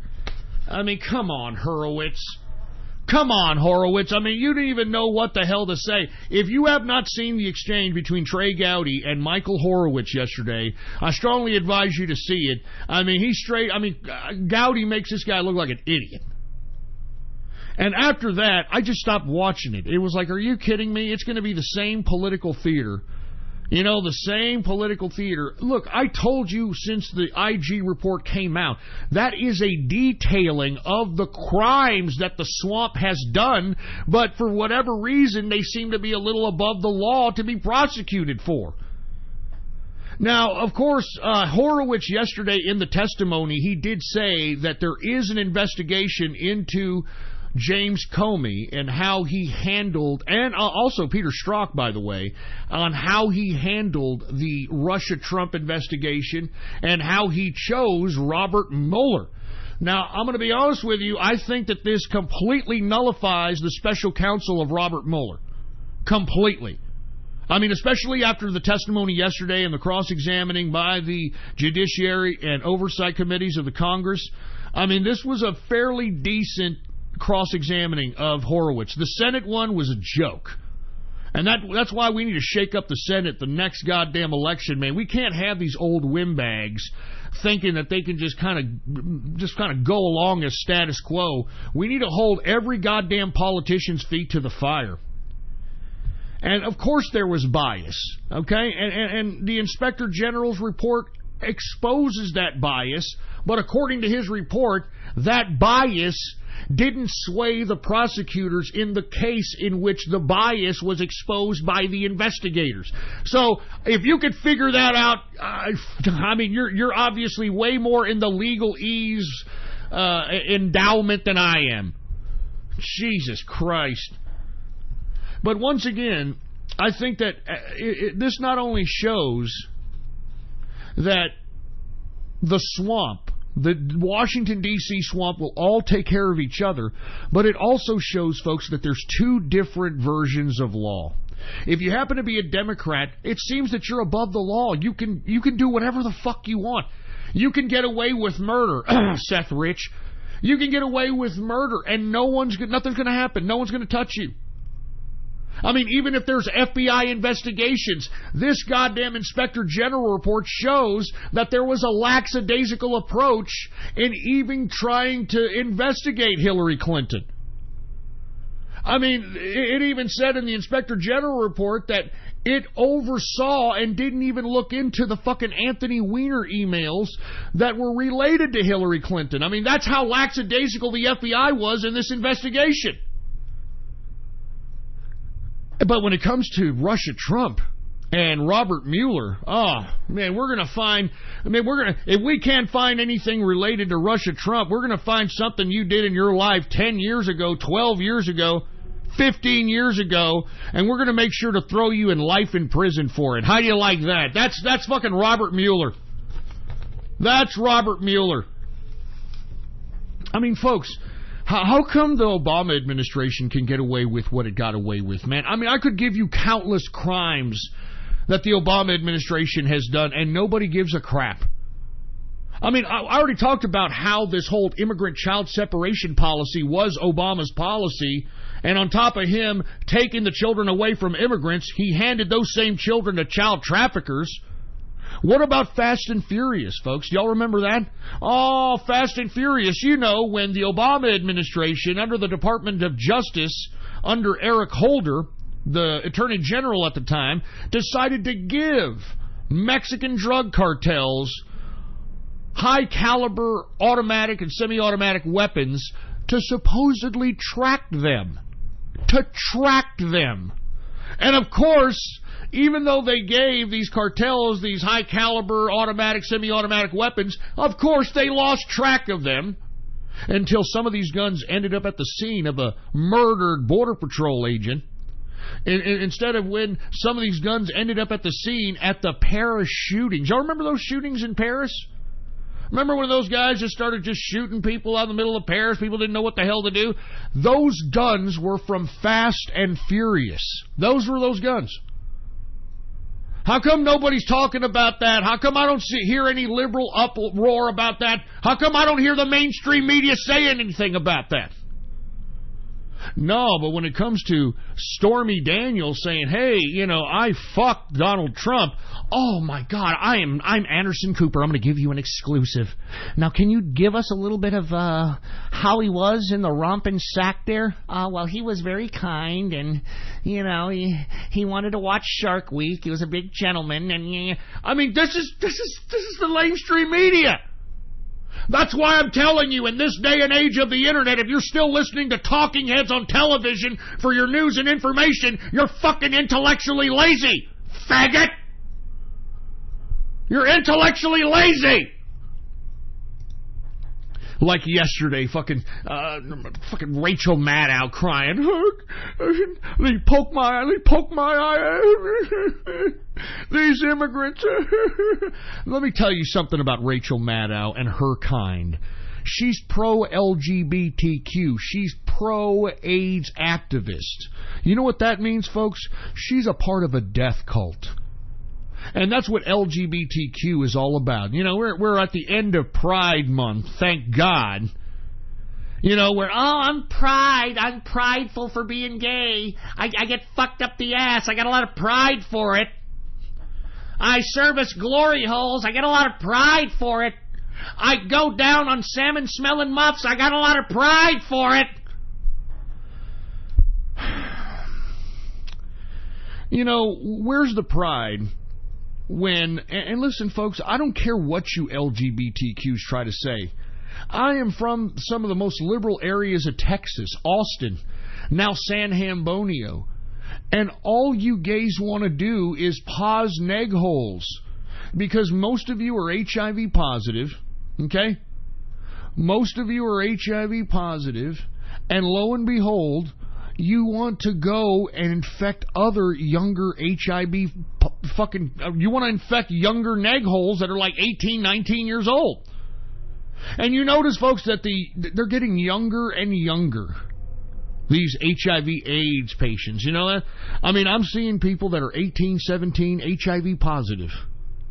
Now, why are they becoming HIV positive? Because you people in the prideful gay community, you out there in the prideful gay community out there, y'all are so prideful that y'all are pausing each other's neg holes. And you see, folks, I mean, going back to Rachel Maddow, do you think that she gives a shit about children? I've seen these people that have died of AIDS and have seen all these LGBTQ people get together and like, oh, it's sad, and, you know, Another one of us bites the dust, and his neg hole or his pause hole, paused him out. He's gone, and whatever. And then, like, within 2 hours, they're at the fucking club smoking meth and trying to look for some other schlong to hop on. I mean, how can you people believe anything that comes out of the mouth, with all due respect, no pun intended, of Rachel Maddow?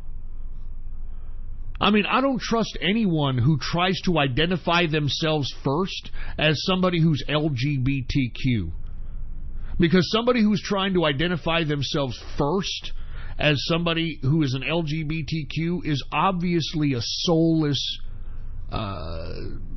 fuckhole, for a lack of a better term. I hate to use that terminology, but that's what they think of themselves.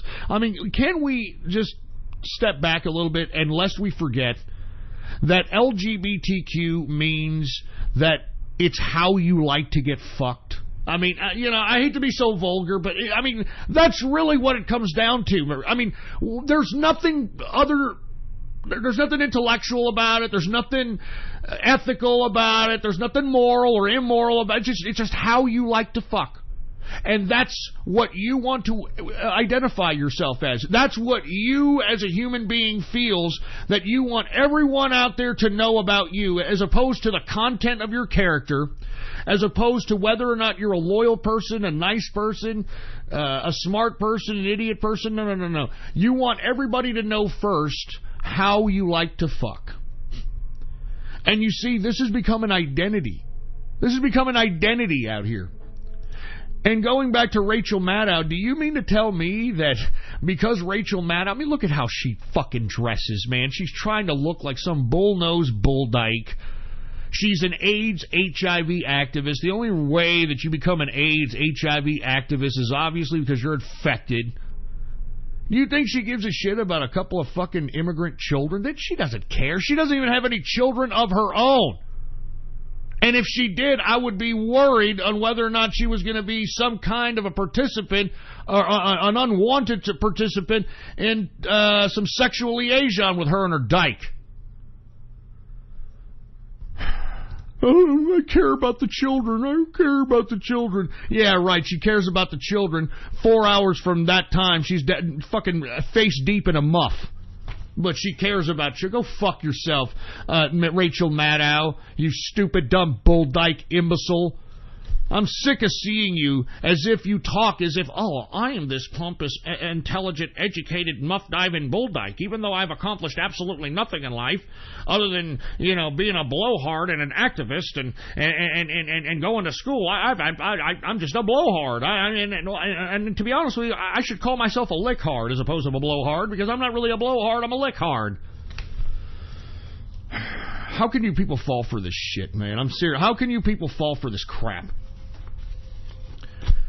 Anyway, look, I got off Keister here. I was talking about the Inspector General of the Department of Justice and his testimony in front of the House Judiciary and Oversight Committees. Trey Gowdy cross-examined Horowitz and made him look like a swamp hole covered in fucking idiot, in swampness. He looked like a fucking idiot mumser, for Christ's sake. The Inspector General says there's an investigation into the Russia-Trump investigation. And Comey is a part of that investigation, and same with Peter Strzok. Some good news. Did y'all hear that Peter Strzok finally got escorted out of the FBI headquarters? Finally, there's some shame that comes to Peter Strzok. He got physically escorted yesterday, according to reports, out of the FBI headquarters. But even though he got escorted out of the FBI headquarters, does that mean that he's going to be escorted into jail? I mean, is this guy too big to jail?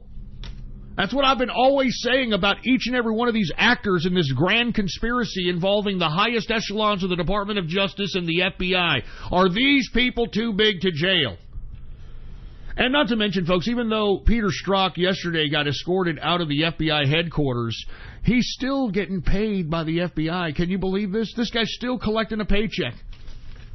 He's still collecting a goddamn paycheck. Good God. Anyway, look, what I'm going to do here in about 5 minutes is I'm going to go into the True Capitalist Radio chat room. I'm going to go in the voice chat, And everybody in the voice chat, get prepared, okay? We're going to have a little bit of a discussion about what the hell is going on with America. What do some of the people in the voice chat think about the American mentality, for them to be this emotionally immature, to fall for this Democrat political stunt. We also could talk a little bit about the Inspector General testimony. We could talk a little bit about Peter Strzok, the FBI, corruption, things of that capacity. But I'm going to head in right now, here in the next 5 minutes, into the True Capitalist Radio chat room and have a round table discussion. And this is why you need to join the True Capitalist Radio chat room, folks. This is why you need to join the True Capitalist Radio chat room, because if you want to participate in a discussion, if you have something to say, if you want to articulate a grievance, this is where you do it. All right? This is where you do it. Now, what I'm going to do here is I'm going to go ahead and first let me get another beer, and then we'll go ahead and have the discussion. All right? How about that? How about a little bit more beer? Woo! I mean, have a little bit more beer. I mean, I want to loosen up a little bit. I came into this broadcast angry. I came into this broadcast upset because the people fell for this Democratic stunt, this immigration, child separation nonsense. I can't believe America is this immature emotionally, for Christ's sake. So I need a beer, okay? I'm sorry. Here. Let's open up this fucking beer here. Goddamn right, baby. Oh, shit. Not on the equipment! Not on the equipment! Oh, man. All right, now that I've got that here. Now that we've got that, let's go ahead and let's go into the chat room here for a second. Engineer, turn up channel 7 and 8. Turn up channel 7 and 8, and we'll go ahead and see what we have here, all right? All right, let me go ahead and move the musical channel, because they're all listening to me right now in the chat room. Let me go ahead and... All right, we are in here. Hey, what's going on, everybody, in the True Capitalist Radio chat room? How you guys doing? Let's try to keep it civil in here. Anybody got any kind of questions or comments about any of the material that has been discussed thus far?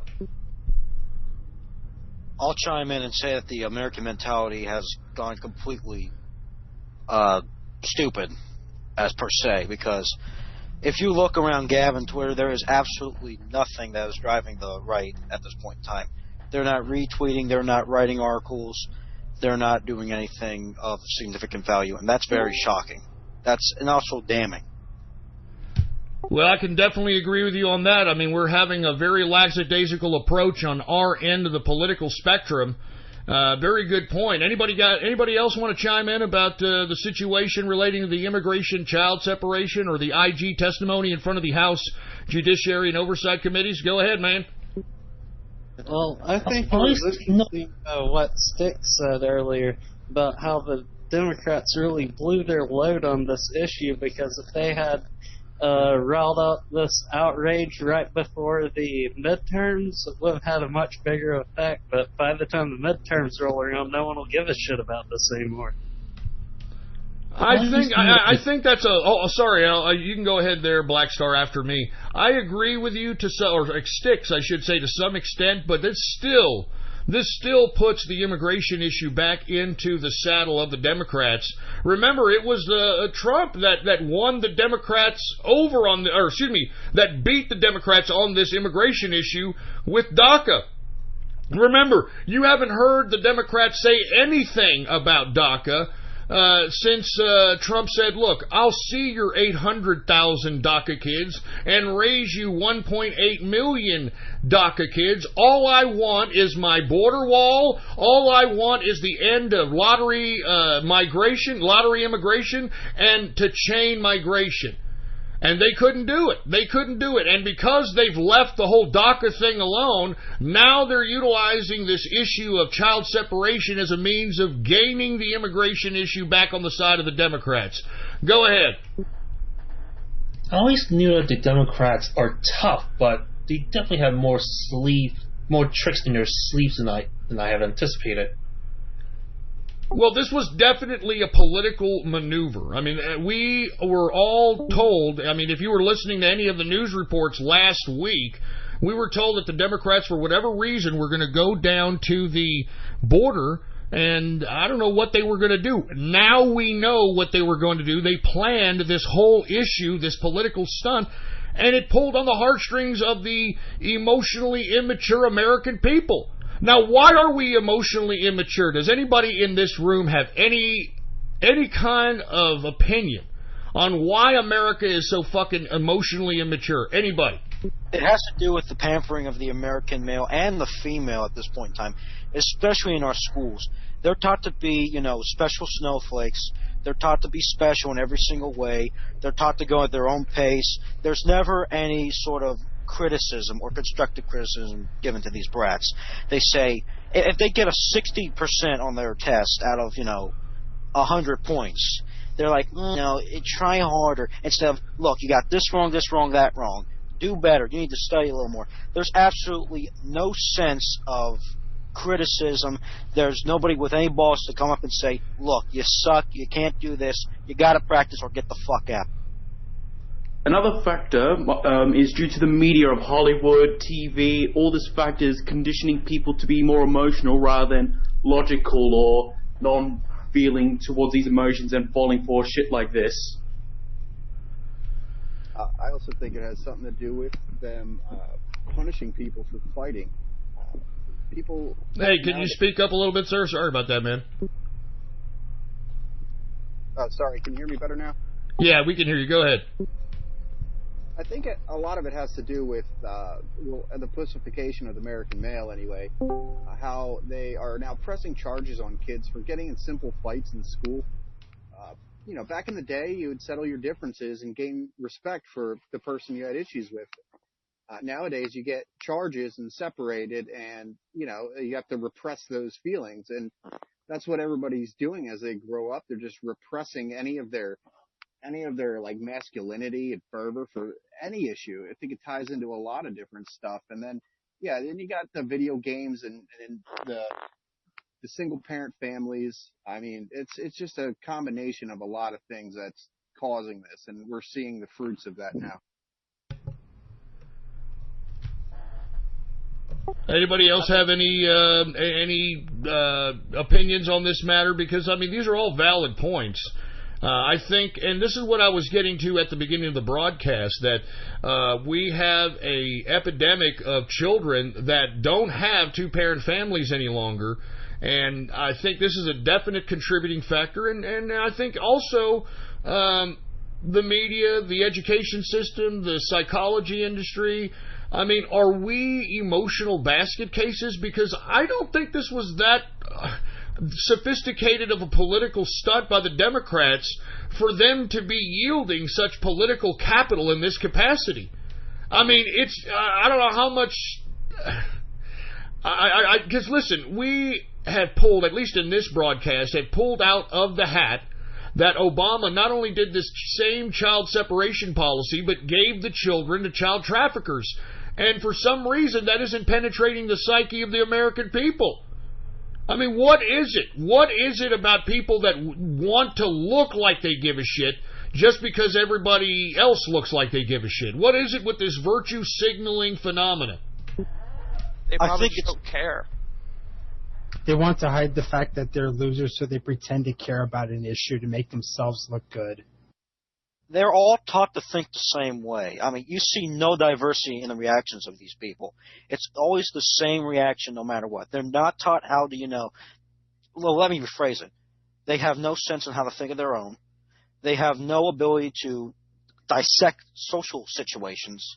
And they have no ability to feel empathy for people or have a sense of a right direction. They're taught what to think, and they take it and they think to themselves, if I follow this path correctly 100% the way they taught it and they want me to do it, I'll be just as successful, if not more successful. That's completely ridiculous.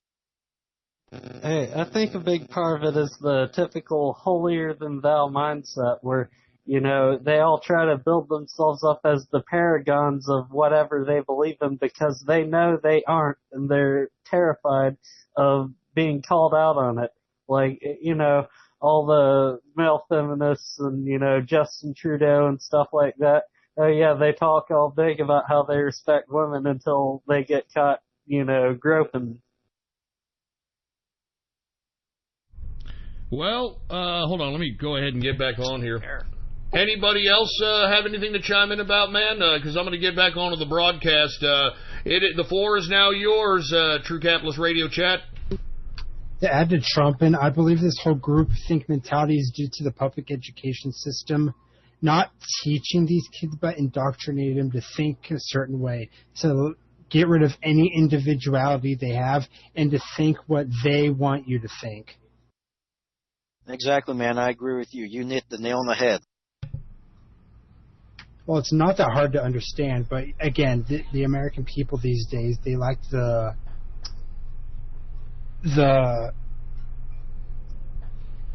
understanding, reasoning, and deductive fortitude to actually do research, but instead they just believe what is heard on the TV and stuff. Exactly. It's just like in every single classroom, in every single subject. You have to do what the teacher says. There's no sense of, in English classes, when I went to school, and in every single school in America, especially New Jersey, in English class, you're not taught to love the book for what its contents are. You're taught to read the book to dissect literary devices. Reading is no longer reading in these schools. Reading is just simply, you dissect this and dissect this literary device without actually learning something. Whenever somebody reads Fahrenheit 451 in school, they don't read the story. They read the literary devices. And that is scary. It doesn't help that the teachers just outright give what the theme is supposed to be, or rather what they want the theme to be. They are not taught to figure out what they interpret the literary context is, Of course, there is no sense of curiosity. They all kill curiosity. Once you kill curiosity, you have them by the fucking balls at this point in time, and the mind. Because now you are able to indoctrinate them with whatever you want, and they have no free range to explore whatsoever on different subjects, or add to that particular subject. If you say 2 plus 2 equals 5, they're not going to go around and say, well, 2 plus 2 equals 4, actually, because A, B, C. When you say 2 plus 2 equals 5, and they have no sense of curiosity or exploration, they're going to say, okay. Very interesting points, guys. Before I leave this chat room, I'd like to ask everybody in the chat room, are we too far gone to escape this emotional immaturity? Because I think that this political stunt that the Democrats did was not sophisticated at all. It was bombarded, obviously, by their goons in the mainstream media, but are we too far gone to bypass this emotional immaturity and be enlightened thinkers once again? Anybody? You still have a huge contingent of people that did not buy this act from the Democrats, but it's shrinking very fast. So it's not too late, but it's getting very late. We're about 3 minutes to midnight, if you can say that. Because once, the contingent of people that actually have a mind shrink, and once it reduces to nothing, there is absolutely no questioning whatsoever. I disagree. I think that there are a lot of people and a lot more people that have woken up to this bullshit. I haven't encountered anybody in this past week that has done anything but agree with what Trump did. I talked to a lot of different types of people. I think that, what we see is not how it actually is. What kind of media is pushed on us is not how it is. I exactly agree with you. Well, even though you have more people waking up, you also have an equal number of people being put to sleep by, using this emotional bullshit. Because, again, people don't know how to emotionally register. They're taught what to think. And when you show them a photo of the situation that's going on at the border, and you tell them, well, this is how Trump is treating them, and they have no background knowledge whatsoever, they automatically have to assume this is what Trump is doing. Oh, my God, I don't support him anymore. If nobody has the background support or the background research to know exactly what's going on, their emotional support and their emotional ability to think is not. So, I mean, what you guys are, sorry about that, I was just going to say, so what you guys are alluding to, or at least you are there, Trumpin, is fake news. I mean, that's a danger, and people are actually listening to it. I mean, the president talks about it all the time, that CNN, MSNBC, these people are not delivering facts and news information. They are shaping a narrative within the people that are listening and watching them. I mean, is fake news to blame? I mean, because listen, I want to be honest. As soon as this whole immigrant child separation nonsense got pushed by the Democrats, every media outlet started pulling the emotional heartstrings by putting report after report after report on this child separation nonsense, when this had been law since 2007 and was accelerated under Obama, and Obama took the damn children that were separated in question and put them in the hands of child traffickers.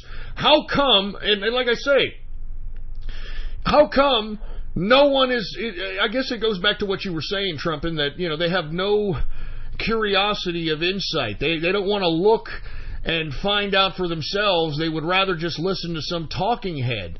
I mean, how do we combat fake news? Now, look, I'm trying to do that in a very small capacity, in a micro capacity. That's why I have taken this show and have gone a serious direction with this show, as opposed to appealing to, you know, the other demographics that I was appealing to. And it's just a small scale. How are we able to penetrate this influence of fake news that legitimately induces people to do shit and to think shit? I mean, lest we forget, it was CNN that encouraged black folk and Black Lives Matter to go out and riot in their own neighborhoods and burn their own black businesses because of supposed police shootings. I mean, these people in the media, I think, just like the president said, are the biggest danger to our national security. Fake fucking news. Has anybody got any idea on how we stop this? Well, at this point in time, independent media. Well, yes, independent media. But at this point in time, and if there's one thing I've learned from doing articles, it's this. Emotion alone, just using emotion alone with no facts whatsoever, is the worst form of reporting. But somehow, it is the most effective form of reporting in terms of emotionally grasping the people. So you may have to go the route of fighting fire with fire, but you might have to throw a twist in which you have to insert facts into emotion and make sure the facts fit the emotion aspect. Because if there's one thing I've learned from reading a lot of these articles that focus on the emotional aspect alone, is that they don't really have a lot of facts in them. They just cite quotes and turn it into a story without ever citing facts or ever having backup facts. So a good idea would be to fight fire with fire. However, put a twist on it by inserting more bold and large facts, per se, into the story, and make sure it flows with the story so that it's not only emotionally grasping, like the Democrats are doing, but it is factually enriching. But, you know, Trump, and like, I agree with what you're saying, but part of me sort of thinks that I think a bunch of people are going to have their prejudices and things that they'll basically stand by till they die, and they're not going to change that in any way. So, look, there are parts of some people who may want to take that and, you know, make that into something beautiful, maybe tell their friends, maybe that might change their political viewpoint altogether. But I think it's too far gone for some people. I think we're never going to be able to change how they feel, the way they view politics. It's just not going to happen. Well, I have to agree with you on that most people, if not a good chunk of people, are far gone at this point in time, but it doesn't hurt to try. You might as well try to throw at least a small piece of bread to a duck and see if it bites. Anybody else have any opinions on this? I mean, is it too far gone? I mean, how do we combat fake news? I mean, fake news, like the president says, is the biggest national security threat to America. And I think just by this political stunt by the Democrats proves it. And, I mean, if there's anybody else, I mean, we need as many ideas as possible because this goddamn Democrat Party has the entire media backing them up. And I understand about independent media, but independent media is very, very hard to build from the ground up. I mean, you know, just take a look at how hard Alex Jones is trying to, and look, I'm no fan of Alex Jones, but take a look at how hard he's had to work and, you know, lawsuits and all kinds of shit coming his way just so that he can have this independent media outfit. And, you know, I mean, and at the same time, because he's independent media, many people don't find him credible. They don't think he's a credible media source.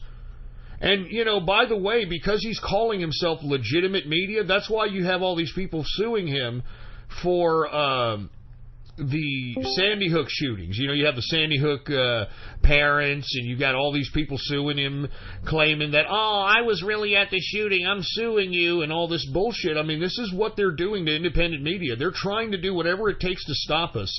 Because these damn mainstream media assholes, they want to shape the narratives in our head. And we have to stop them to some capacity, man. I mean, this is a serious conversation. We have to stop them. How do we stop them? Anybody. How do we stop these assholes? Because they are definitely shaping the narrative of Mr. and Mrs. Joe Sixpack in America. Fight fire with fire. Violence. Violence? Are you serious? Well, what kind of violence? I mean, you know, that's one thing to say violence, but what kind of violence? I mean, you know, wars are fought on different fronts. I mean, what kind of violence is necessary to be able to stop or curb this idea of fake news? In my personal view, if somebody implements violence on one of these news reporters, God forbid, wink, wink, one of these CNN reporters, I think that you'll be making them as a martyr. I think that you'll be validating them as the true news, and that's why that you are shutting them up. I mean, believe me, these fucking people are master manipulators at being able to manipulate a situation for their benefit. I have to agree with you on that, and the answer to the question of combating fake news, it's not an easy question to answer because fake news is prevalent, and it's been prevalent for a long time. And every single attempt that we have tried to take down the fake news narrative and try to discredit fake news has failed. It has had some success, but has sort of turned to dust over time. So there needs to be a long-lasting solution. What that solution is, I have no idea. But we need to figure something out quick. Well, does anybody have any brainstorming idea? Because, I mean, this is a serious issue. We're less than 5 months away from a midterm 2018 election. And listen, it's obvious the media is in the tank for the Democrats. I mean, them coordinating this political stunt with this immigration child separation nonsense was a pure political stunt, and it worked. It worked because enough of the American people, Mr. and Mrs. Joe Sixpack, actually had their heartstrings pulled and had the president capitulate, man, and had to sign this executive order. So, I mean, anybody who has any kind of idea, do not be shy. Please say it now, man, because, I mean, these are the conversations that need to be had. No one else is having them. And like the president said, and I agree with the president, fake news is the biggest national security threat in America today. We could try to force them to waste their tricks. The more tricks they're wasted, the less option they have for a comeback. Well, that's a good question. That's a good thing to say, but how many tricks do they have? It's almost infinite.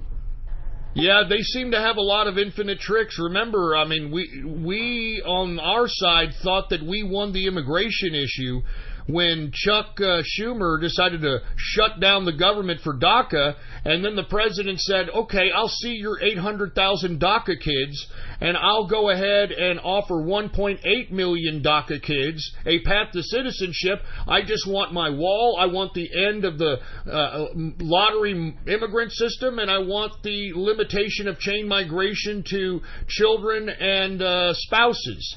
And the Democrats didn't do anything.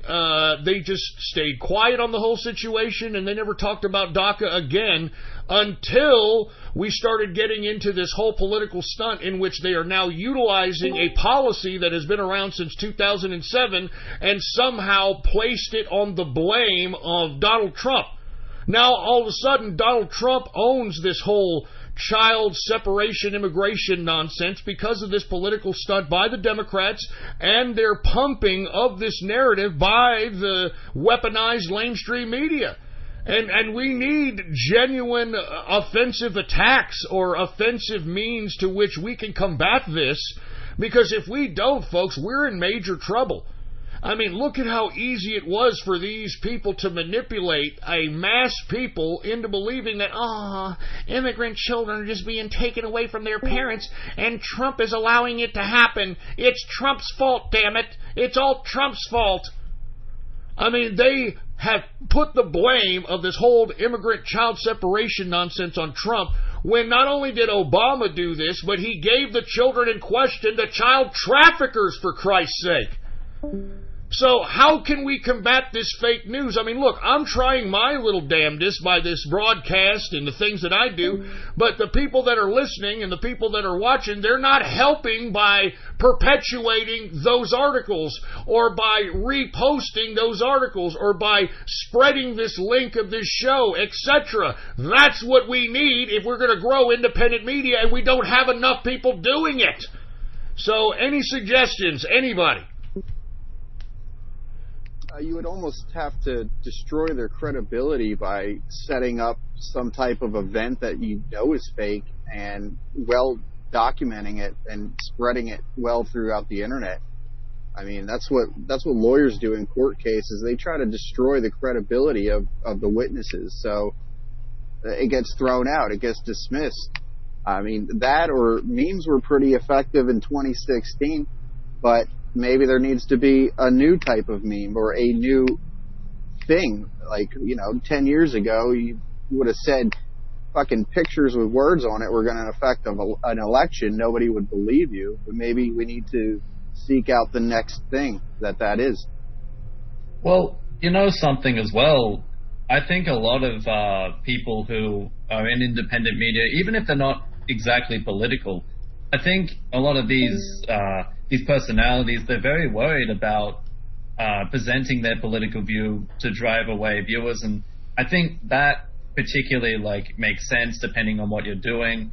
But I think there's an aspect where you have to sort of, if you believe in something politically, you have to be sort of public about it, and even if you're not in the purpose of maybe influencing whatever you believe in, as long as you have it out there, as long as people are more open about, look, this is what I believe in, I think that even in itself has this sort of influence on people, because they see what this personality they look up to believes in, and then they sort of have that sort of influence on top of that. So they'll sort of think, well, this sort of person believes in it, I might give it a try. I mean, I think we're in a sort of society where people are looking up to different individuals, whether it be YouTubers, podcasters, and this is all independent people. I think people just need to be more open about it, and that is even to the detriment of them losing a YouTube platform or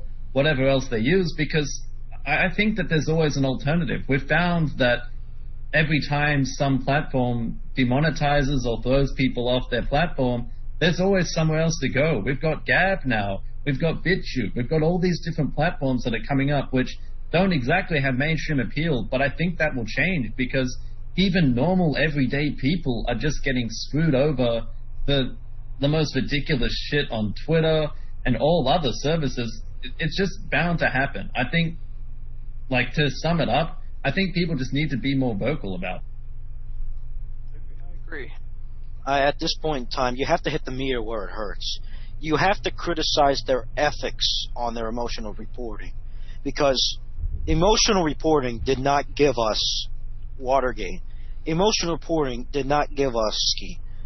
You know what emotional reporting bought us? It bought us Stephen Glass. It bought us Jason Blair. and it brought us that ridiculous rape on campus story in the Rolling Stone. You have to hit it in the ethical standards and say, listen, emotional reporting does not always equal factual reporting. You have to compare both stories. You could compare the Monica Lewinsky story when it first broke, or the Watergate story when it first broke, to that rape on campus story, and you will see the difference, because the writer for the rape on campus story used emotional reporting, not a lot of factual reporting. And if it was factual reporting, it was not very well researched. But in the Watergate story, there was not a lot, if at all, of emotional reporting, and there was more factual reporting. So at this point in time, that's one of the better options, is to criticize the ethical standpoint of emotional reporting and say, emotional reporting brought us this, not this. If we go the factual route, we'll have more stories like Watergate, and we'll have more credible stories in the media, and you won't have to be criticized as much. If you continue down the road of emotional reporting, you're going to have more Stephen Glasses and Jason Blairs and rapes on campus stories. I mean, you have to hit it where it hurts at this point in time, in the ethical standpoint. Well, all those are great points, and I really appreciate the commentary from the True Capitalist Radio chat room. Thank you guys very much for your commentary, and once again, I'm going to do this off and on throughout the broadcast to be able to give people a little bit of a context, or a little bit of a commentary segment of the broadcast, to be able to get some independent thoughts and some independent statements on things. So thank you guys very much, man. I'll give you guys one more last word. To the idiot that's telling me shit in the Brony Network chat or the Capitalist King Network chat, why don't you come on here and debate me? Man, you got called out. I will say one thing, though. I mean, look, Trumpet, if it's as you say and emotional reporting is as effective as it is, I don't know, man. I don't know how to solve that, because if they know it's effective, they're going to keep using it, and we're pretty much going to get screwed. Hey, we have to try as much as we can and see what the results are. And the results are good, great. If the results don't work, let's find another route. Well, thank you guys very much for your insight. I'd really appreciate the commentary from the True Capitalist Radio chat room. And once again, folks, we are now in the third and final hour. I didn't even think we was going to get this far in the broadcast, but we are now in the third and final hour of the True Capitalist Radio broadcast. And, of course, I am your host, the man they call Ghost. And once again, I want to thank you very much for tuning in with me. Before we get started, I'd like to ask you all, please spread this show link around like wildfire, all right? All right, I mean, let me tell you something right now. This is independent media. This is underground, straight political dope. And the only way this stream gets spread is if you spread it around the forum posts, the blogs, the chat rooms, the social media sites. Spread it around like wildfire, for Christ's sake. And let everybody know that True Capitalist Radio is in effect and in the house. And we are live every Monday, Wednesday, and Friday, 6:30 p.m. Central Standard Time, right here on the official website of the True Capitalist Radio broadcast, and it is ghost.report. That's what you type in your browser and add it to your bookmarks, add it to your favorites. Ghost.report is the official website of the True Capitalist Radio broadcast. And listen, you just heard the True Capitalist Radio chat room. Like I told you, it's no longer, a bunch of tards and internet autism or any of that other nonsense. It's straight political dope. It's cryptocurrency talk, economic talk. If you want to be a part of it, by God, all you got to do is go to my Gab right now. Go to my Gab. Check out my Gab. Go to my Gab. Politics Ghost is the name to follow. Politics Ghost, all one word, no underscores. And click the subscribe button for premium content, all right? Click the subscribe button for premium content, and once you do, private message me on Gab and let me know your Discord chat name, and I will give you a private invitation to the True Capitalist Radio chat room so you can go ahead and kick back with us So you can come chill with us, for Christ's sake. I will be in the chat room later on after the broadcast, so come on down, baby. Be a part of the True Capitalist Radio chat room. All right, go to my Gab, Politics Ghost, and click the subscribe button for premium content. And once again, private message me on Gab. Let me know your Discord chat name, baby. All right? Let me know your Discord chat name. All right, now that we got all that out of the way, I am surprised that I even made it into the third hour. I mean, I've been pissed off all day, because of the political stunt by the Democrats and having the American people fall for this baloney. So with that being said, I'm just gonna continue the broadcast with a little more beer. You're goddamn right. I'm going to hook it up with some more beer, for Christ's sake, on this hump day edition of the True Capitalist Radio broadcast. Let's go ahead and do this. Oh, yeah. Another beer, baby. Another beer. Hey, listen, don't judge me, baby, all right? I only drink after 7 o'clock, all right? All right, sometimes 6:30, after 7 o'clock. I got to make sure that I'm capitalizing. I got to make sure that my businesses are profiting. I got to make sure that my businesses are going and doing their thing, and all these streams of income are coming in, baby. You understand? Once the day's over, then it's time to, kick back a few, And so what? So what if I like to drink copious amounts of alcohol? I can do that. All right, I can do that. Anyway, let me go ahead and take a chug here. Good stuff. All right, let's take a listen to a little bit of international. Let's take a listen to a little international political news. Let's talk a little bit about the EU. Now, we've been talking about Germany as of late, that Angela Merkel could potentially lose her chancellor power position because the Bavarian Interior Minister is demanding that there be a curbing of the amount of refugees that are being intaken by Germany. And, of course, Merkel is living and dying with these refugees. She refuses to budge. But the Bavarians, like I had reported on Monday, they are going to give her 2 weeks. 2 weeks. 2 weeks. 2 weeks. It's going to give her 2 weeks to come up with a deal between the EU and Germany on this whole refugee migrant situation. Well, the EU is considering now, because I guess they're hearing the words of the Bavarians in Germany, the European Union is now considering North African processing centers. Can you believe this? North African processing centers to tackle the immigrant crisis ahead of the EU 28 meeting that is going to be happening on June 28th. Okay? Now, the EU claims they're doing this to prevent migrants with, quote, the dangerous journey of traveling Europe and or across the Mediterranean. All right? I mean, can you believe this? I mean, can you believe this crap? Now, all of a sudden, the EU is finally starting to listen to the citizens that actually reside in the geographical areas that they're supposed to be in charge of. Now, instead of allowing all these Somalians and all these other North Africans into the EU countries, they're considering erecting these processing centers in North Africa and keeping them there. Why couldn't they do this to begin with? Why couldn't they keep a lot of these refugees at least within somewhat of the region that they call home? I mean, I never understood why this wasn't the policy initially. I mean, instead, folks, did you hear that I read somewhere over 600,000 migrants have traveled the Mediterranean since 2015.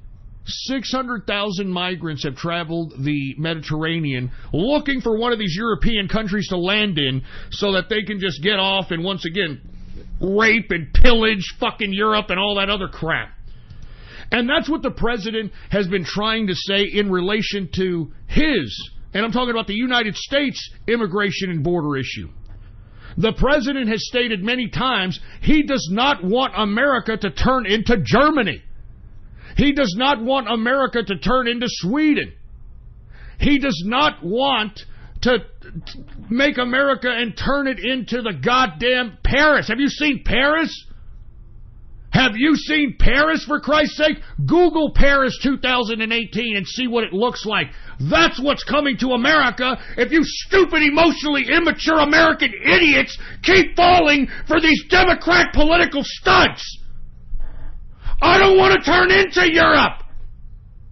I don't want our country to turn into a migrant country, some kind of a refugee camp. And that's what President Trump is trying to prevent. That's why he's demanding immigration reform. That's why he's demanding immigration reform. And yet, not only are the Democrats just obstructionist, not only with the immigration issue, when it comes to everything, the Republicans. I mean, these Republicans are bleeding hearts when it comes to these immigrants worse than the damn Democrats. I mean, are you kidding me? Only in America does this kind of immigration system even exist. Only in America. I challenge all you bleeding hearts out there that want open borders and all this bullshit. I challenge you to go and sneak into a country and see if they roll out the red carpet for you. See if they don't throw you in jail for an indefinite amount of time. See if they don't do jack shit for you. We're the stupid country, folks. America's the stupid country that has this warped immigration policy that needs to be reformed, but Congress refuses to touch it. That's why this political stunt by the Democrats with this whole immigrant child separation nonsense was played out. Because the Democrats don't want to touch the immigration issue. They don't even want to be put on the spot for the immigration issue because it's a midterm election. So they use this immigration child separation crap to win over the immigration issue back to them and to somehow put the blame that immigrant children are being ripped from their parents' arms on the president. This was a pure political stunt, and I can't believe it fucking worked! You Americans are fucking emotionally naive! Grow a pair of balls, for fuck's sake! If we don't have a border, we have no country. Do you understand that? If we have no border, we have no country. And you know, even these pro-open border countries are starting to realize that they need walls around stuff. Did you hear about that wall they've erected around the Eiffel Tower in Paris? Oh, what happened? I thought y'all were all open borders. Now y'all are starting to realize that you need walls to protect shit. Oh, my God, man. And as I stated, man, don't you expect people who rob banks to have their children taken away from them and put in child protective services? Don't you expect criminals who commit crimes to have their children taken away from them? Or do what? You were just supposed to just keep them and let them get out of prison? I mean, give me a break! This is standard protocol, you fucking idiot, fucking American, emotional, impulsive fucking idiots! It makes me fucking ill, man. I'm telling you, it makes me fucking ill that American people are this fucking stupid.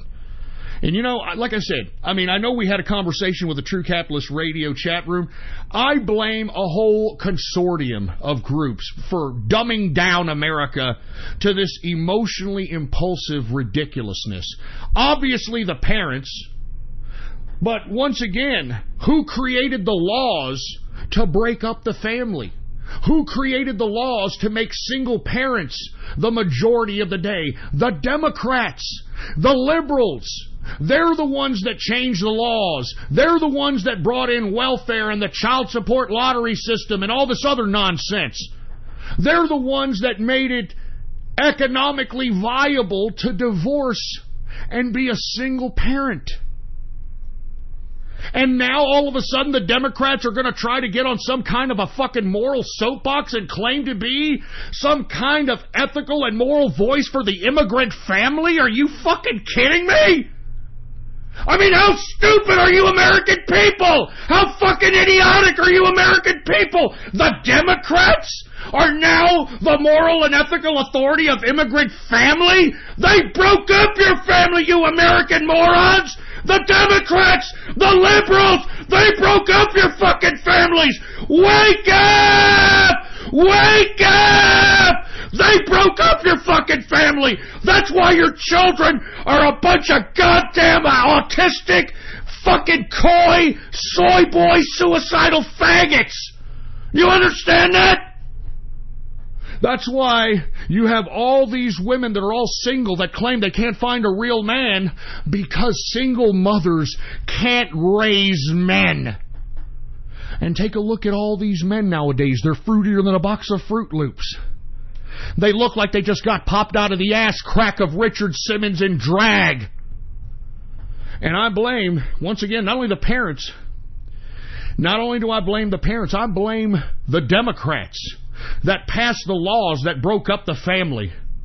And now you have these Democrats now, the moral and ethical authority of immigrant families. Wake up, you fucking American idiots! Jesus Christ! How stupid can you people be? Honestly, how stupid do you American people be, for fuck's sake? This Democratic Party doesn't give a shit about you. If you're an American citizen, this Democratic Party could give a shit about you.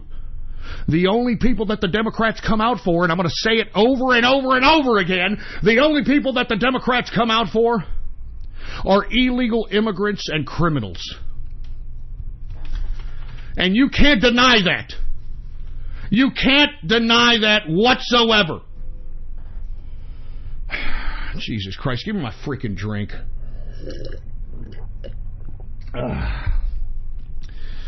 All right. Let me calm down here. I know that I've been off keister. I'm surprised that I've even lasted this long on the broadcast. I really didn't want to do this broadcast, man. I really didn't want to do it.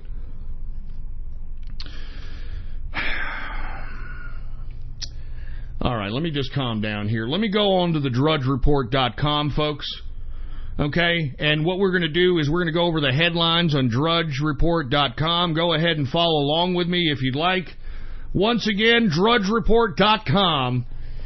Now, as we start and open up drudgereport.com, what's the first thing you see? You see a picture of immigrant children that are draped in aluminum foil. And what does it say? Obama kept them in cages, wrapped them in foil. I mean, folks, it's right in your faces, you dumb, emotionally impulsive assholes. And you morons fell for this Democratic fucking political ploy? I can't believe you people. And, of course, it goes on to say Trump signs executive order to stop separations. And like I said, what the president did is, okay, since you want me to stop separations, we're going to stop catch and release. And we're going to detain these families and put them into military detention centers until they're processed. You know what I'm saying? Anyway, the big headline story, today is the longest day of the year. I believe it's the summer solstice, if I'm not mistaken. I'm looking outside right now. It's 9 o'clock, and there's still daylight out there. Good God. So they're showing a picture of everybody at Stonehenge, and everybody's getting into the summer solstice situation and rocking out with their cock out or whatever the whatever the hell. Anyway, let's just move on, all right? Now, the first headline on the left side is ABC falsely reports Paul Manafort guilty of manslaughter. I mean, weren't we just talking about fake news, folks? Huh? Weren't we just talking about fake news?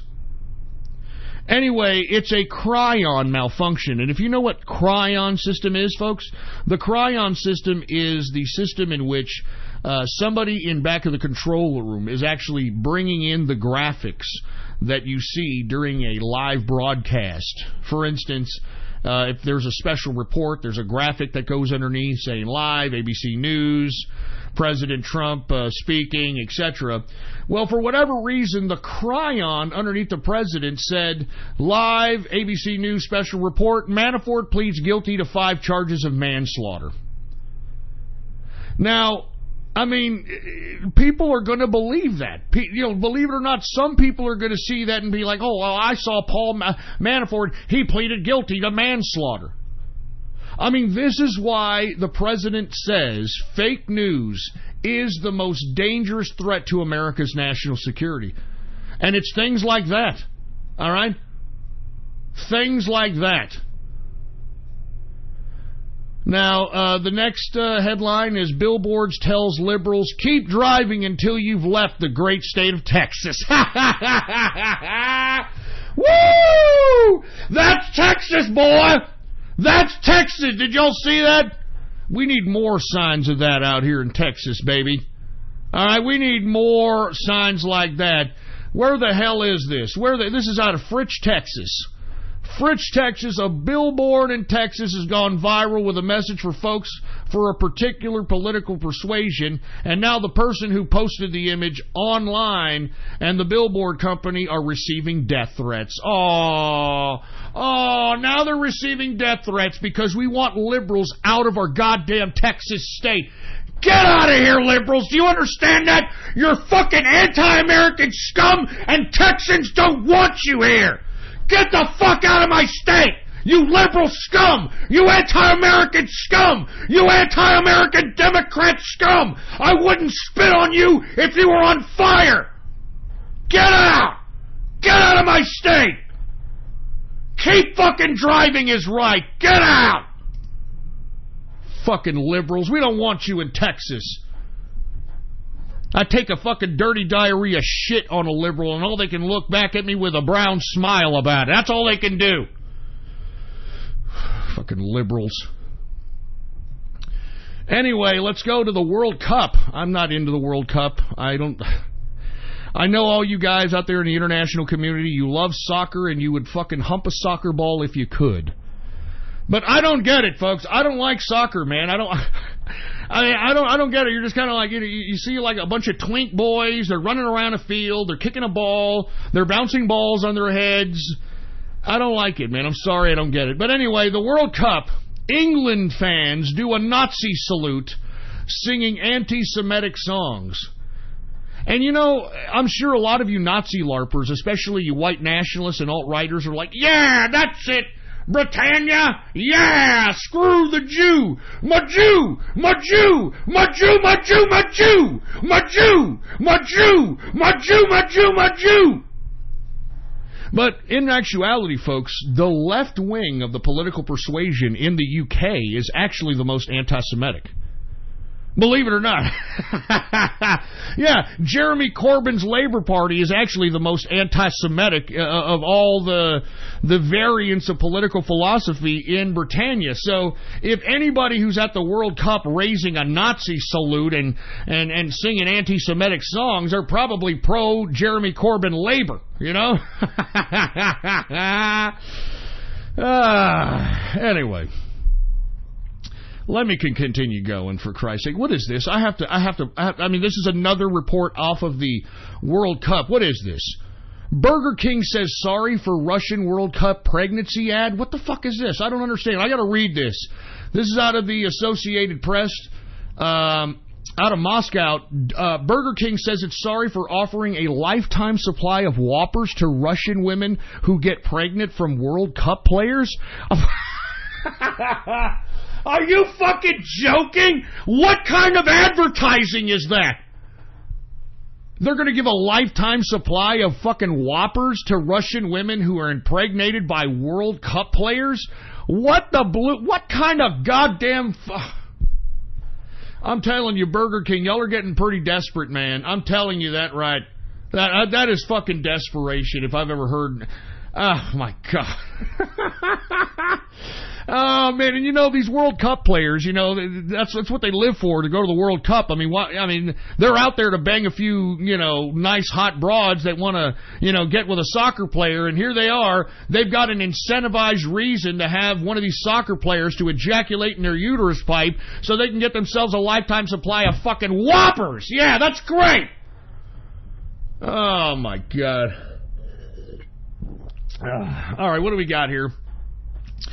Biblical prophecy claims that the rapture is coming, huh? End of the world. Biblical prophecy claims rapture is coming today on summer solstice. Are you kidding me? Well, where the hell is it? Where is it? Come on, where's the end of the world?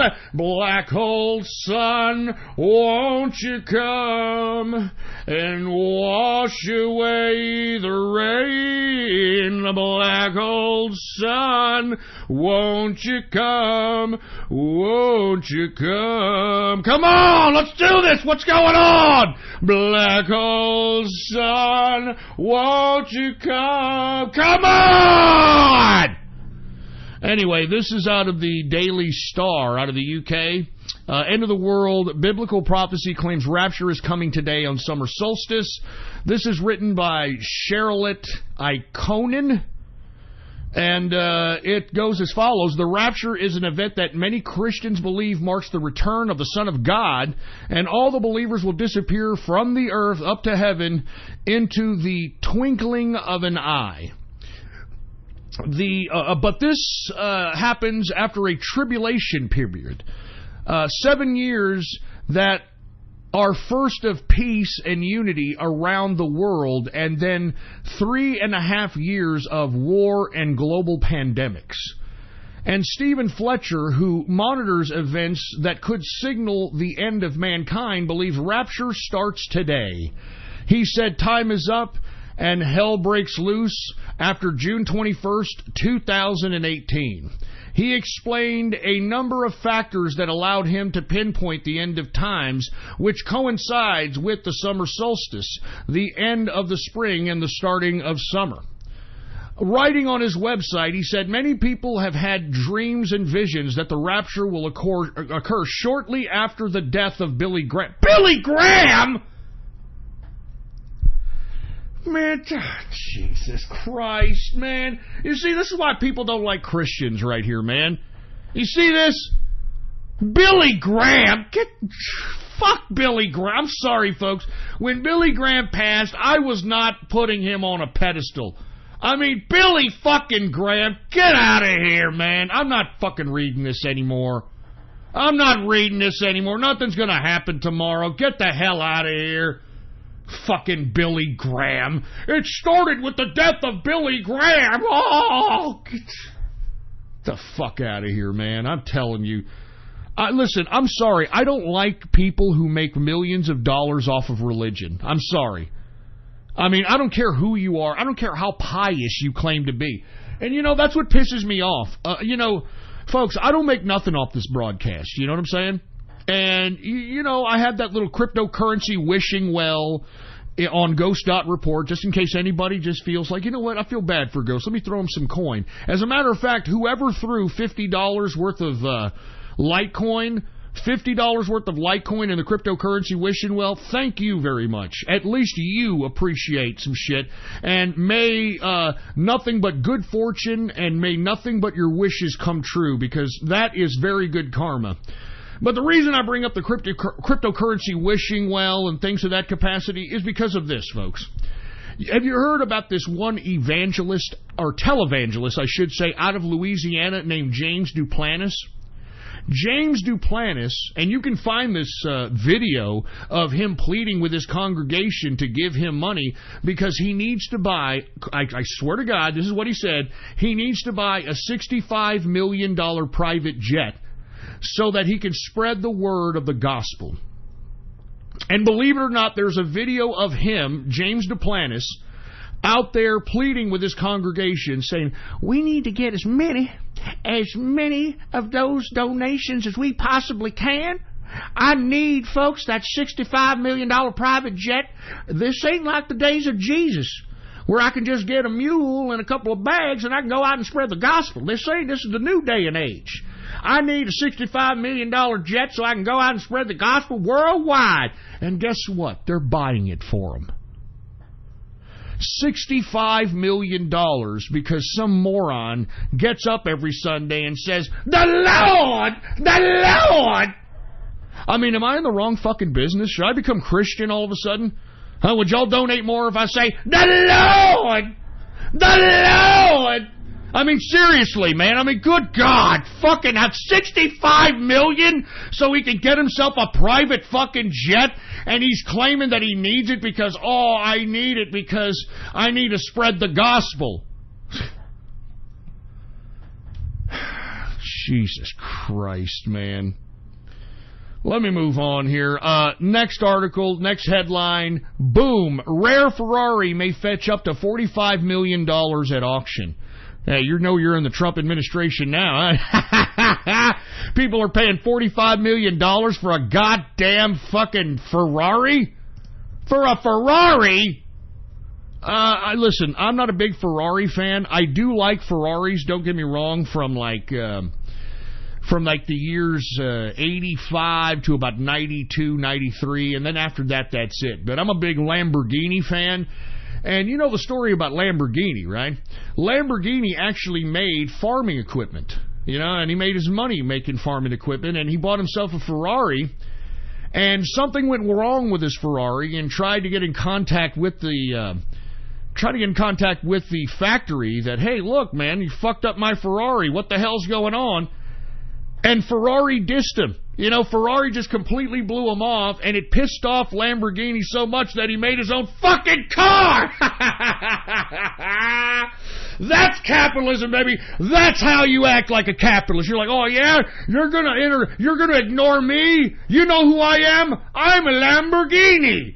I'm a Lamborghini, and because of that, I'm gonna fucking make a better car just because I can. Just to piss you off. But Lamborghinis do have the better body, I want to be honest with you. They look slick as hell. And I guarantee you, no matter who you pick up on a date in a Lamborghini, you're getting some, all right? That's all I'm saying. Come on! Come on! Anyway, we were talking about merger mania last week. Remember when Comcast offered, what was it, $53 billion, I believe it was? $53 billion, all right? Oh, excuse me, it was $65 billion, my bad. That was to beat the original offer that was made by Disney. Disney's offer was $52 billion, and this is for Fox Studios, excluding Fox News. This includes 20th Century Fox, the Fox Network, but not Fox News or his news organizations. Well, Walt Disney Corporation has upped the bid for 21st Century Fox. The bid is now $71.3 billion in cash and stock to purchase 21st Century Fox. I mean, Rupert Murdoch must be heel-kicking right now as we speak. $71.3 billion in cash and stock to buy out freaking 21st Century Fox? Here, take it for Christ's sake. I still own Fox News and Fox Business and the Wall Street Journal. Here, take it. Unbelievable. And according to reports, Fox agrees to the higher Disney bid, even though Comcast said it's willing to offer more, but it seems like it may go with Disney. So merger mania happening during the Trump administration, to say the least. Let me go ahead and continue on with the Drudge Report headlines. Once again, you want to follow along with us, go ahead and go to drudgereport.com. That's what we're doing. We're reading off the Drudge Report. Once again, the next headline: cop fatally shoots black teen running from traffic stop. Just hours after being sworn into duty. Oh, man, just listen, be expecting something out of this now, all right? Y'all heard it here first. Out of East Pittsburgh, officers accused of killing I'm just joking. Antoine Rose, sworn in hours before fatal shooting. Jesus Christ. Let's go ahead and take a look at this. All right, this is out of, what is this, CBS local affiliate out of Pittsburgh. It says the following: an investigation is underway after 17-year-old Antoine Rose was shot in the back by an East Pittsburgh police officer while Rose was running from a traffic stop. The KDKA-TV has now learned that the officer who is accused of shooting Rose was only sworn in a few hours before the fatal shooting. When a police officer shoots anyone, even if they've been involved in a crime in a neighboring community, as has been alleged here, I guess this is Allegheny County homicide detectives step in. In accordance with the police best practices in the aftermath of an officer-involved shootings, Allegheny County Police Department homicide detectives were requested to assume the role of independent investigatory agency, said the Superintendent Coleman McDonough on Wednesday. So, Jesus Christ, be expecting some kind of uprising that, man, you killing us, man. You know what I'm saying? I'm kneeling during the national anthem because these cops keep killing us, man. Even though you're statistically, just by looking at the FBI statistics, you're statistically more higher to get killed by another black person than a cop. I mean, those are FBI statistics. You black folks don't want to admit it, but, you know, you guys are the most dangerous race on America right now. I know that you black folks like to say, well, at least us motherfuckers, we ain't going out there doing school shooting, nigga. You know what I'm saying? We ain't doing no school shooting up in the motherfucker. You white cracker-ass cracker motherfuckers are doing it. Well, great, if that's going to make you go to sleep at night, but the bottom line is, I mean, you're more likely to get shot by your fellow black man than you are by a police officer. I'm just saying. All right, I'm just saying. Anyway, let me move on, folks. All right, we're, once again going through the headlines of drudgereport.com. Let's go to the next headline. FBI warns of sex assaults on planes. What the hell is this about? Sexual assaults on planes? What the fuck is this? What the hell is this? This is out of WTTop.com. Never heard of it. John Aaron is the writer of this. The title is FBI Warns Sexual Assaults on Airline Flights. Out of Baltimore, the FBI is warning about a serious... The FBI is warning about a serious federal crime that's on the rise, even though many incidences are probably not being reported. Sexual assaults. While sexual assaults on airline flights are still relatively rare, agents said the number of reported cases are increasing in the years. In 2014, 38 cases of in-flight sexual assault were reported to the FBI. Last year, that number increased to 63 reported cases, but officials believe the crimes are significantly underreported. There have been already 10 reports of sexual assaults on flights that landed at BWI Marshall Airport in 2018, sources said. Those numbers are in line with what other airports around the country have been seeing. The attacks usually involve inappropriate touching, ranging from grazing a body part to even more graphic acts, said Brian Nadeau, Assistant Special Agent in charge of the FBI's Baltimore division. Often the assaults happen on the red-eye flights after the cabin lights are darkened. Yeah, no kidding, right? Many of the victims are seated in the middle or on window seats, are covered by a blanket or a jacket, and oftentimes are asleep, Nadeau said. We find offenders will often test their victims, sometimes brushing up against them to see how they will react or if they will wake up. Additionally, many offenders know victims may not want to report an incident. They don't want to cause a scene, be embarrassed, or they see no law enforcement nearby, he said. As a part of an awareness campaign, the FBI is encouraging anyone who believes they've been assaulted to immediately tell a member of the flight crew. Law enforcement can greet that aircraft so that we can detain both the subject and the victim and the witness as well. Oh, that's great.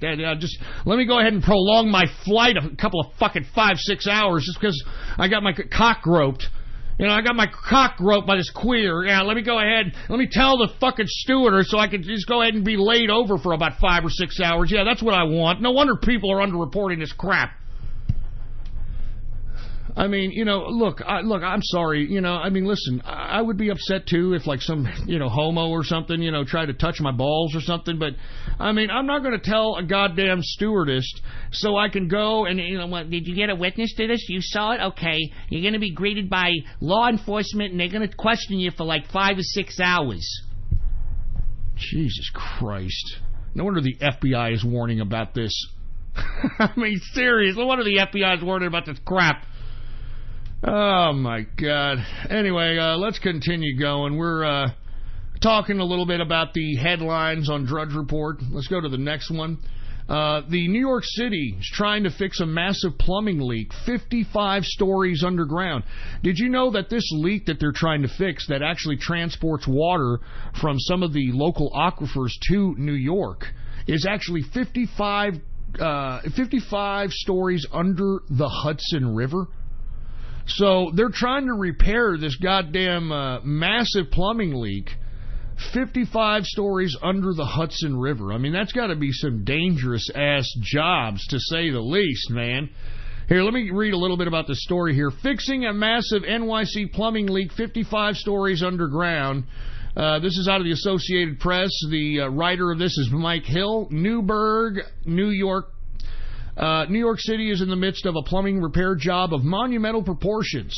Hard hats are toiling deep underground, 55 stories beneath the Hudson River to eliminate gushing leaks in an aging tunnel that carries half the city's water supply over 85 miles from the Catskill Mountains reservoirs. Using a cylindrical space rocket-sized borer, they are carving through solid rock to create a 2.5-mile bypass tunnel around the worst of the leaks.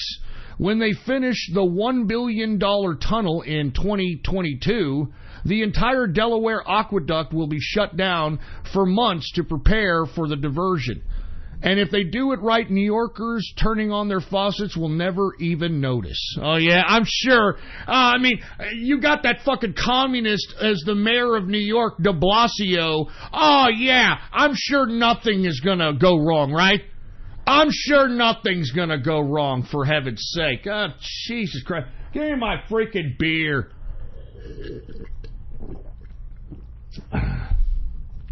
Yeah, nothing's going to go wrong. Wait, y'all mark my words. You're going to hear that New York City is going to have rolling outages of water.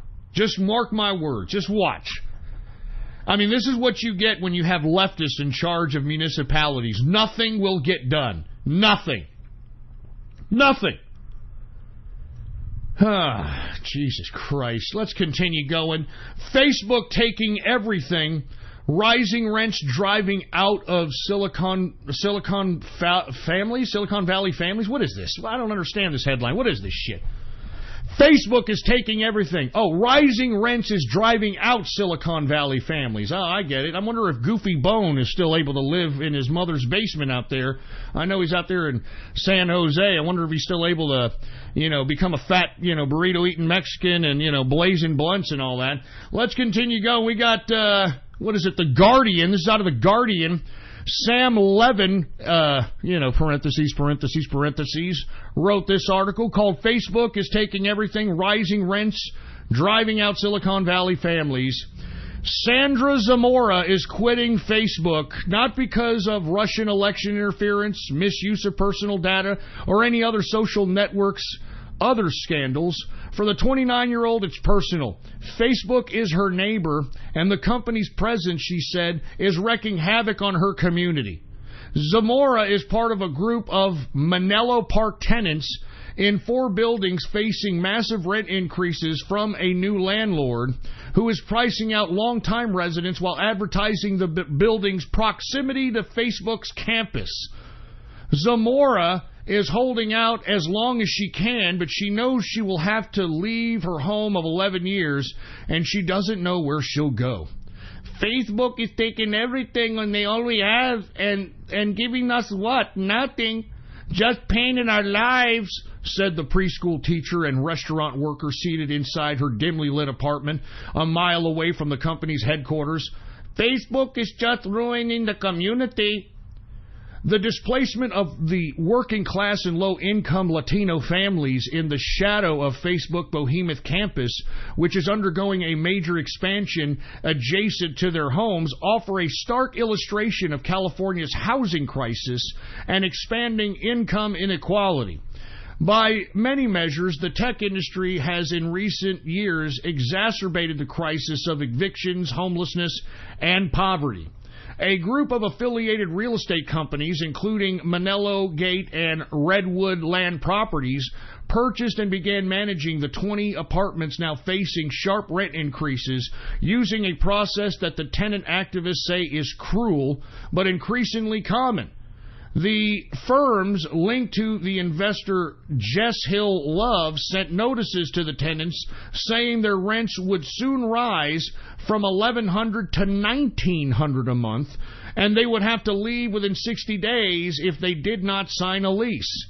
The anxiety took an immediate toll on Teresa Rivas, 64, who has lived in her apartment on the quiet suburban street since 1992. I'm very stressed. I have a lot of headaches, said the housekeeper one recent evening, noting that she often wakes up at 3 in the morning and can't fall to sleep because her mind is racing. I'm feeling so tired thinking about it. What am I going to do? Oh, Jesus Christ. Listen. Hey, that, tough titty. I mean, is this a story? Why did you even put this in here, fucking Drudge? Why did you even put this in here? Who gives a crap? These are all renters, all right? I mean, I thought these were homeowners or something. These fucking people are renting, all right? Beggars can't be choosers, all right? Move somewhere else. Get over it, for fuck's sake. Jesus Christ. Here I am. I'm thinking it's some kind of eminent domain situation, but no. I mean, give me a give me a break. You people are renters. You're fucking insignificant. I'm sorry. You don't pay property taxes. And you know what? You can piss and moan. And look, I don't even like Facebook. If I ever saw Mark Zuckerberg, I'd kick him in the balls. But I have to agree that Facebook is a corporation, and they're probably paying gang loads of fucking property taxes that far surpass your little pissing ground need to stay in that little shitty apartment. I mean, give me a fucking break, Drudge. I can't believe you even put this on here. Give me a goddamn break. Let me go to the next headline. Come on, Drudge. What are you doing? Who cares about a fucking few renters, for Christ's sake? Anyway, let's move on. Look who this is. Oh, yeah. We should not apologize for sex. We should not apologize for sex. Can Hugh Hefner's 26-year-old son save the ailing Playboy empire? No! Let me tell you something. I'm going to be honest, and this is my personal opinion. Cooper Hefner looks like your cross between an autistic fruit bowl. He looks literally an autistic fruit bowl.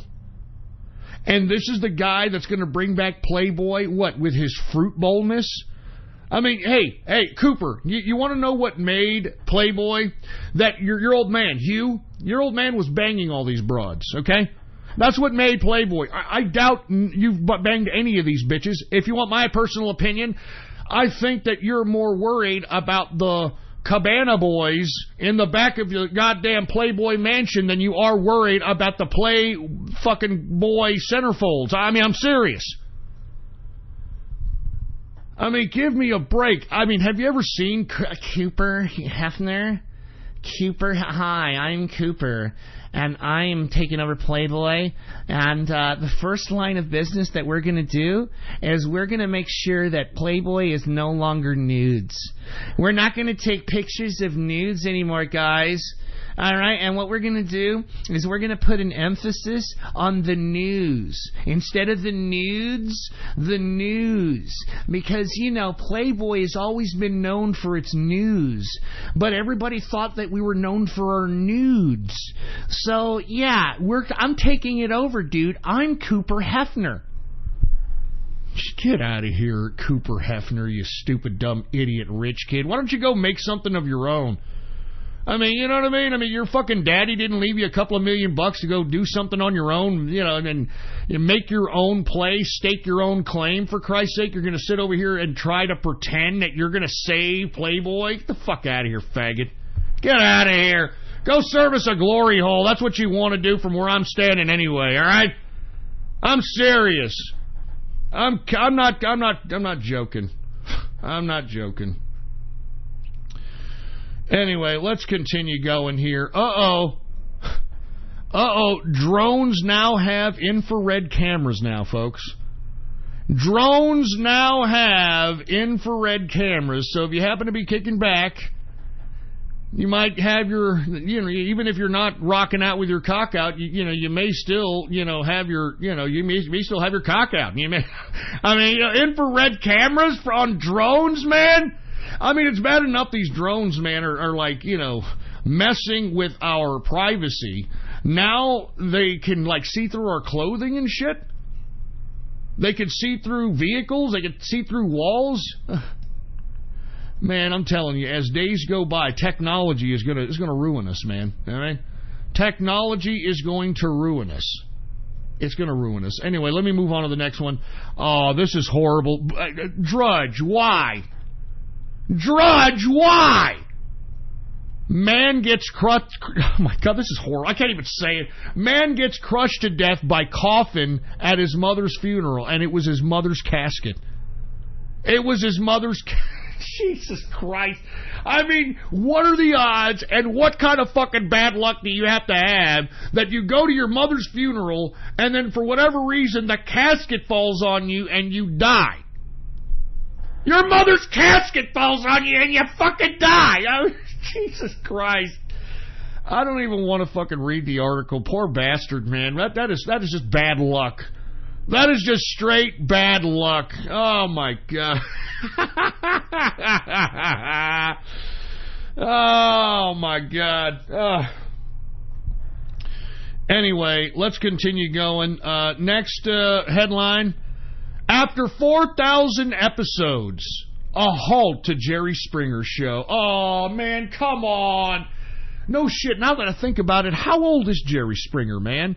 Jerry Springer's been around for a long time. How old is this guy? I remember watching Jerry Springer's show back in 1993. How the fuck old is this guy? It's 2018. No kidding. Here I am saying, oh, Jerry, that sucks, but this guy's an old son of a bitch. This guy's been making gang loads of cash off this show since 1993. I can't believe this. Let me read this article. This is out of Yahoo News, okay? It's out of Yahoo News. David Bauder, okay? After 4,000 episodes, a halt for Jerry Springer's show out of New York. Somehow, it doesn't seem right for Jerry Springer to exit quietly. There should be at least one chair thrown or one last beat-filled tirade, or at the very least.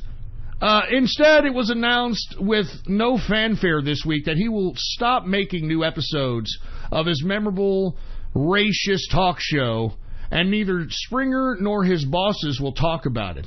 The Jerry Springer Show won't fully disappear. NBC Universal said this week that the CW and other networks will have bought the show in syndication and will air reruns of the Slugfest. Producers said there is a possibility that more original episodes could be ordered sometime in the future, but since they wouldn't answer questions, it's not known how serious that possibility is. In its heyday in the 90s, Springer's show challenged Oprah Winfrey for daytime television supremacy, with TV studios filled with seething, spurned lovers, gender-fluid guests. Before that was a term and pretty much anyone who was spoiling for a fight. It even provoked serious end of civilization as we know it talk. Oh, my God. Anyway, I guess it's all got to come to an end. He's 74 years old.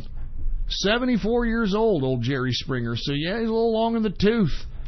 He's a little long in the tooth, man. I mean, he's made a gang load of cash off that show, folks. And let me tell you, I wish they would bring back the talk show format. Whatever happened to that?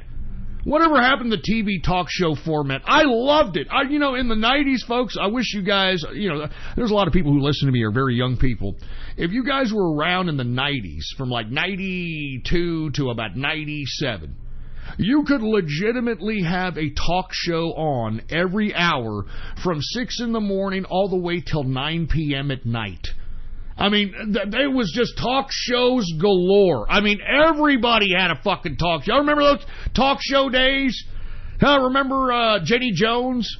Remember that? I remember Sally Jesse, Raphael fucking L. Remember that, bro? You remember that? I remember these people. I remember Charles Perez. And by the way, I was surprised Charles Perez got a talk show. Do y'all remember Charles Perez, or what I thought was Charles Perez, during the Real World 1 MTV program? Do you remember? Do y'all remember I'm talking the Real World 1 from New York City. That was like in 1990. Do you remember that? Real World 1. There was a gay man on the Real World 1 in 1990 named Norman. And Norman, believe it or not, was seen kissing and hugging some guy that he met in New York named Charles, which looked a lot like Charles Perez. I'm just saying.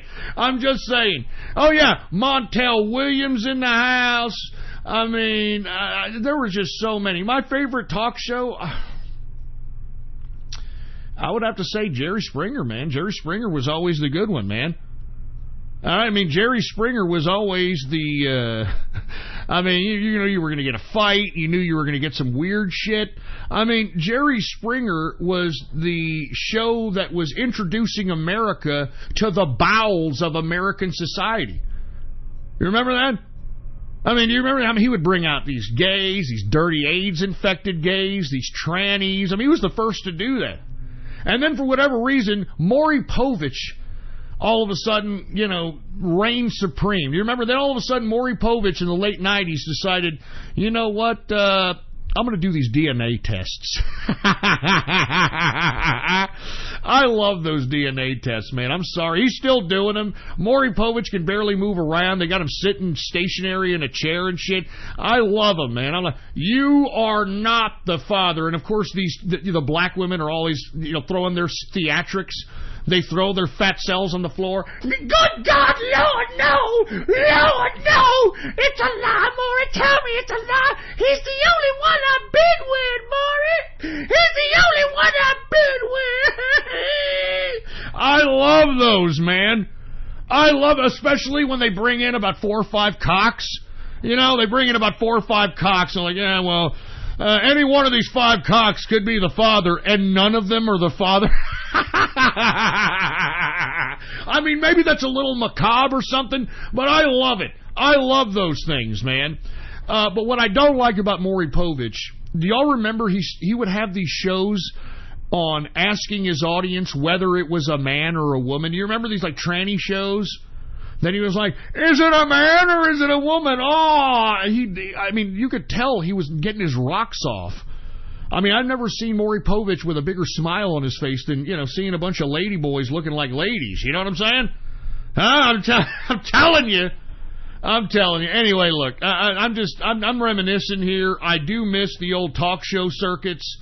We need to bring back the old talk show, man. I miss the old television talk show.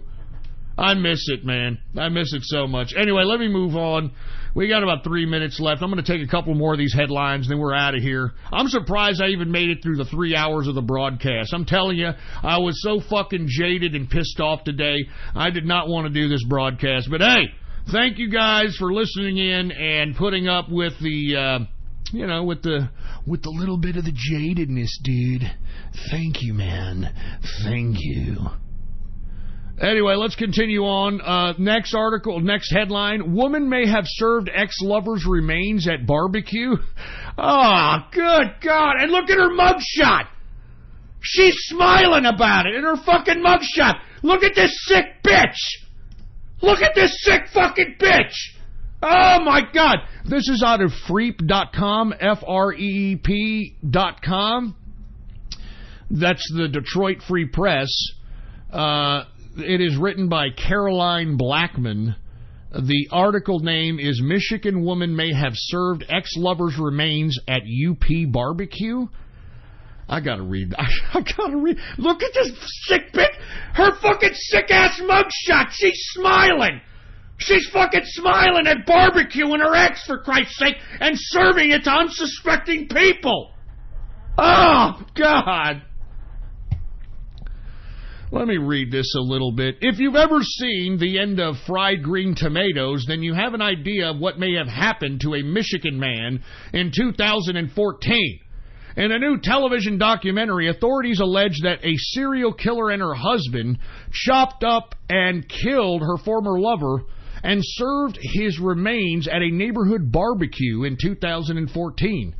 Kelly Cochran later injected her husband with a lethal dose of heroin in February of 2016. The documentaries on investigating Discovery called Dead North takes the viewer on a journey that may just leave a bad taste in their mouth. Cochran, 36, admitted in court that she and her husband lured her lover, Chris Regan, inside their home, shot and dismembered him in a Michigan Upper Peninsula. Cochran said that she and her husband had made a pact that they would get rid of anyone involved in their extramarital affairs. That they would get rid of anyone involved in their extramarital affair. Look at these sick fucking people. Jesus Christ. Investigation Discovery said in a statement that neighbors said they believed they were served human remains, possibly Regan's, at a barbecue, according to Channel 2. One friend who was interviewed in the documentary also described eating a strange-tasting burger without realizing at the time that it could have been a human being. Oh, my God. I should not be laughing at that, man. That's fucking macabre. Oh, my God. That's fucking macabre. I don't want to read anymore. That's horrible. That's just horrible, man. Ah, fucking hell. Let me have my drink. Oh, my God. All right, let me get to the one last headline, and then we're closing down the show, okay? Hungary passes Stop Soros laws, defying the EU and rights groups. Well, look at based Hungary over here. Look at based Hungary. This is supposed to be the home country of one George Soros. Let's take a look at it. Right out of Reuters, Hungary approves Stop Soros law, defying EU rights groups. New law aims to punish NGOs helping illegal immigrants. Oh, based Hungary, based fucking Hungary, right? Rights groups say it, contravenes European law. PM Orban cultivates tough anti-immigrant image. Hungary is home to very few refugees. Germany regrets Hungary's decision to press ahead. Those are the fucking little bullet points they have there. This is off of Reuters, June 20th, Budapest. Hungary's parliament on Wednesday approved a package of bills that criminalizes some help given to illegal immigrants, defying the EU and the human rights groups. The legislation narrows the scope for action by non-government organizations, or NGOs, making their workers liable for jail terms for helping migrants to seek asylum when they are not entitled to it. Look at fucking based Hungary over here, man. Prime Minister Viktor Orban has led Eastern European opposition to EU quotas that aim to distribute asylum seekers around the bloc, criticizing the open-door policy of German Chancellor Angela Merkel, and proclaimed that the height of the European migrant crisis in 2015. Orban's right-wing Fidesz party tightened its grip on Parliament in April elections after campaigning on an anti-immigration platform. Fidesz also demolishes Hungary-born U.S. billionaire George Soros. Why is he a U.S. billionaire? Why are you trying to put him on us? George Soros isn't an American, you bastard. And the liberal NGO he backs, blaming new legislation, the Stop Soros Law. Oh, man. Fucking based hungry, man. I'm glad at least some folks out there are defying the EU. I am glad that you've got some countries out there defying the goddamn EU, baby. I'm telling you that right now. Based Hungary, based Poland, and based Italy, and we need more countries to come out and say, hey, EU, you are not going to usurp our sovereignty. And that's what Hungary is saying, that's what Poland is saying, that's what Italy is saying. We have to stop this communist experiment called globalism, folks. Thank God, folks, thank God. Anyway, listen. We're already 4 minutes into the fourth hour. I'm not going to do a fourth hour. I'm going to be honest with you. I am surprised that I even made it to 3 hours. But once again, we have to take politics serious, folks. Because these leftists, these liberals, these communists, these socialists, they take politics serious as a heart attack. These people are dedicated beyond their own life existence. That's why the liberals, the leftists, the communists, and the socialists have been trying to implement their political agenda for over 150 years. And they have not stopped. And they've stayed dedicated. They've stayed loyal to one another. And that's why they have made so much damage, because they take this political system serious. They take politics serious. They take their political philosophy dead serious. And that's what we need to do on our side, the capitalist side. Because as I stated, as the president stated yesterday in his speech, capitalism, entrepreneurship is the essence of freedom. We manifest dreams into reality. We're the ones that produce. We're the ones that pay the taxes. We're the ones that own these little people in Washington, D.C. We own these people. And the capitalists need to understand that. And that's why I do everything I can on this broadcast to anyone who's listening, in hopes of having them become a capitalist, in hopes of them using some of the information that I'm giving away for free in the financial hour and applying it to their lives so that they can better themselves and be the best capitalists they can be. And as I've said to each and every one of you, if you take one step to capitalism, capitalism will take 2 steps towards you. But you have to have the will. You have to have the ambition. You have to have the creativity. You have to have the prowess. And you have to have the motivation to keep going and not stop. Because what many people on the left have succumbed to is being losers because they're too afraid of confronting obstacles in life. They're too afraid of failure. Folks, if you've never failed, then you've never lived before. If you've never failed, then you've never tried to do anything for yourself. If you've never failed, folks, you've never lived. Don't be afraid to fail. If you fail, embrace the failure and know why you failed and make sure you never fail again. But don't let that be a deterrent from you being a capitalist. Don't let the fear of failure, don't let the fear of obstacles in life, don't let any of these things prevent you from being a capitalist. Don't let outside influences, don't let your peers, don't let your family dissuade you from being a capitalist. Because take it from me, my own personal life experience, if I had not had capitalism, I would be absolutely nothing in this world. I would be absolutely nothing in this life. My mother and father gave me shit.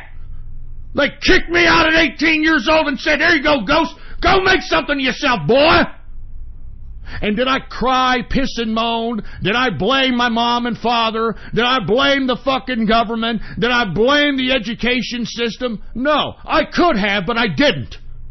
I instead took the tools that were available to me in this great country we call America. And that tool is capitalism. The ability to make fucking something out of nothing.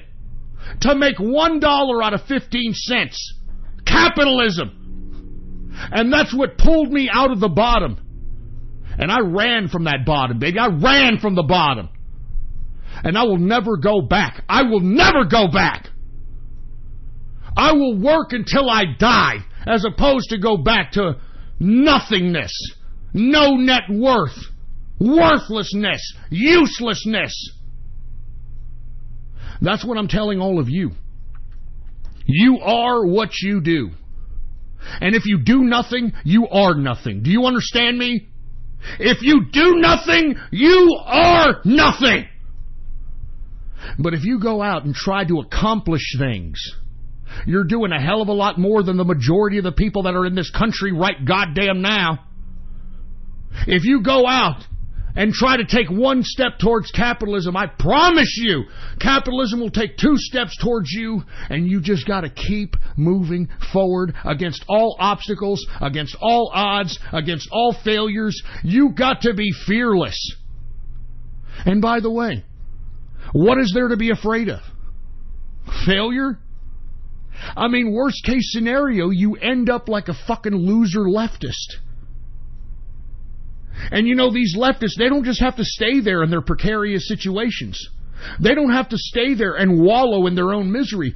It's just easier for them to do so. It's easier to wallow in your misery. It's easier to complain. It's easier to bitch and moan than to actually take your own initiative and do something about it. It's easier to blame everybody else for your own detriment, for your own bad decisions, for your own situation. It's so fucking easy, isn't it? It's my mama's fault. It's my daddy's fault. It's society's fault. It's school's fault. It's the system's fault. No, you fucking ungrateful idiot, especially if you're raised in America, it's your fucking fault. And just because it's your fault now doesn't mean that you gotta stay there. Just because you're a loser now doesn't mean you gotta stay there. You are in the best economy to get yourself out of whatever rut you think that you're in. If you're thinking you're in a dead end, by God, go get yourself a job. Find money. Make money. Money makes the world go round. Get yourself your own apartment or your own little place, whatever you want to call it. It's yours. You don't have to answer to anybody. It's yours. You don't have to answer to anybody how you decorate it. It's yours. You don't have to answer to anybody if it's clean or too clean or dirty. It's yours. That's what I'm telling you, folks. There's nothing more liberating than being a capitalist. There's nothing more free than being a capitalist. And that's why I'm encouraging each and every one of you, don't be discouraged by the outside influences of anybody. You have the power to be the best capitalist you can be. You have the power to do things that you can't even imagine. It's up to you if you want to manifest what you want in your life into reality. Because no one is going to give you shit. Mommy and daddy are not going to give you the life that you want. God and Jesus or Mohammed or fucking Hindu or whatever God you think is going to come down here and going to grant you wishes and things are going to happen to you. That's not the way the world works. That's the difference between capitalists and everybody else. Everybody else believes that things are going to happen to them. Oh, I'm not worried. It's going to happen to me. Things are going to happen to me. Folks, the reason capitalists are so successful, the reason capitalists get the most profits and the most revenue and the biggest materials and the finest materials and live in lavish is because capitalists don't wait for things to happen to them. Capitalists go out and make things happen. And that's what you need to do. If you're not making anything happen, then go make it happen. If you're not living the life that you want to live, well then what are you waiting for? What are you waiting for? Go out and carve out your dreams. Carve out whatever it is that you want your life to be. You have the power to do it. It's up to you. It's up to you. Get the ambition. Get the will to do it. Don't let anybody dissuade you. Hey, assholes, I believe in you. And I would not be here fucking wasting my breath. I'm fucking sweating. I'm fucking blood, sweat, and tears giving you this information if I didn't believe in you. I believe in you. I wouldn't be doing this show for free. I wouldn't be screaming my fucking ass off. I wouldn't be doing this if I didn't believe. And each and every one of you are capitalists. I believe in you. You have to believe in yourselves. You have to believe in yourselves. And once you believe in yourself, then the sky is the limit. I promise you. I promise you. You just gotta do it. You just gotta conjure up the courage, the will, the ambition to be a capitalist. Just fucking do it, man. The only person stopping you is you. I believe in you. That's why I didn't cancel today's show, even though I was so fucking jaded about the news today. I told Mrs. Ghost, I said, man, I can't quit the show. I can't take a break from the broadcast. If I take a break from this broadcast, then I'll just go ahead and take a break from the next one and the next one. And that means I don't believe in you guys. That means I don't believe in the 10 years that I've been broadcasting. That means I don't believe in you. I believe in you. Believe in yourselves, man. Listen to me. Believe in yourselves. And once you master the belief in yourself, then nothing can stop you. Nothing! Nothing can stop you! But you have to find that belief in yourself. You have to believe in yourself like you believe the sun's going to come up tomorrow. You got to believe in yourself like when you look up in the sky at the nighttime that you're going to see stars shining down upon you. You got to believe in that context. You got to believe in yourself. Anyway, I'm getting the hell out of here, folks. I'm surprised I even made it this long in the broadcast. I will be back on Friday live, 6:30 p.m. Central Standard Time, right here on the official website of the True Capitalist Radio broadcast, folks. Type in your browsers, ghost.report. It's the official website of the True Capitalist Radio Show. Add it to your favorites and your bookmarks, ghost.report. And spread that link around like wildfire. And by the way, I will be in the True Capitalist Radio chat room later on this evening. If you want to come kick back with us, by all means, if you want to join the True Capitalist Radio chat room, then go to my Gab account right now, Politics Ghost, all right? Go to my Gab, Politics Ghost, and hit the subscribe button for premium content. And once you do, go ahead and private message me on Gab and let me know your Discord chat name. And once you do, I will send you a private invitation to the True Capitalist Radio chat room, and you can kick back with us. Anyway, folks, I'm surprised I made it this long. But I'll tell you what, man, I want to thank the True Capitalist Radio chat room for chatting with me and giving some insight, giving some feedback. And I want to thank each and every one of you for listening, folks, because, folks, it's time to get serious. And I'm as serious as a heart attack as it relates to this broadcast and all the information and news and commentary therein. I mean, that's why I do what I do, man. I'm not doing this for money anymore. I was doing it like for the past year and a half for money. I was getting paid $4,000, or an average of $4,000 a month for Blog Talk. And now I'm not getting paid dick. Because I'm not caring about the money. I'm dedicated to a higher purpose. And that purpose is to spread the idea of capitalism. Because if we had more capitalists in this world would be a better place.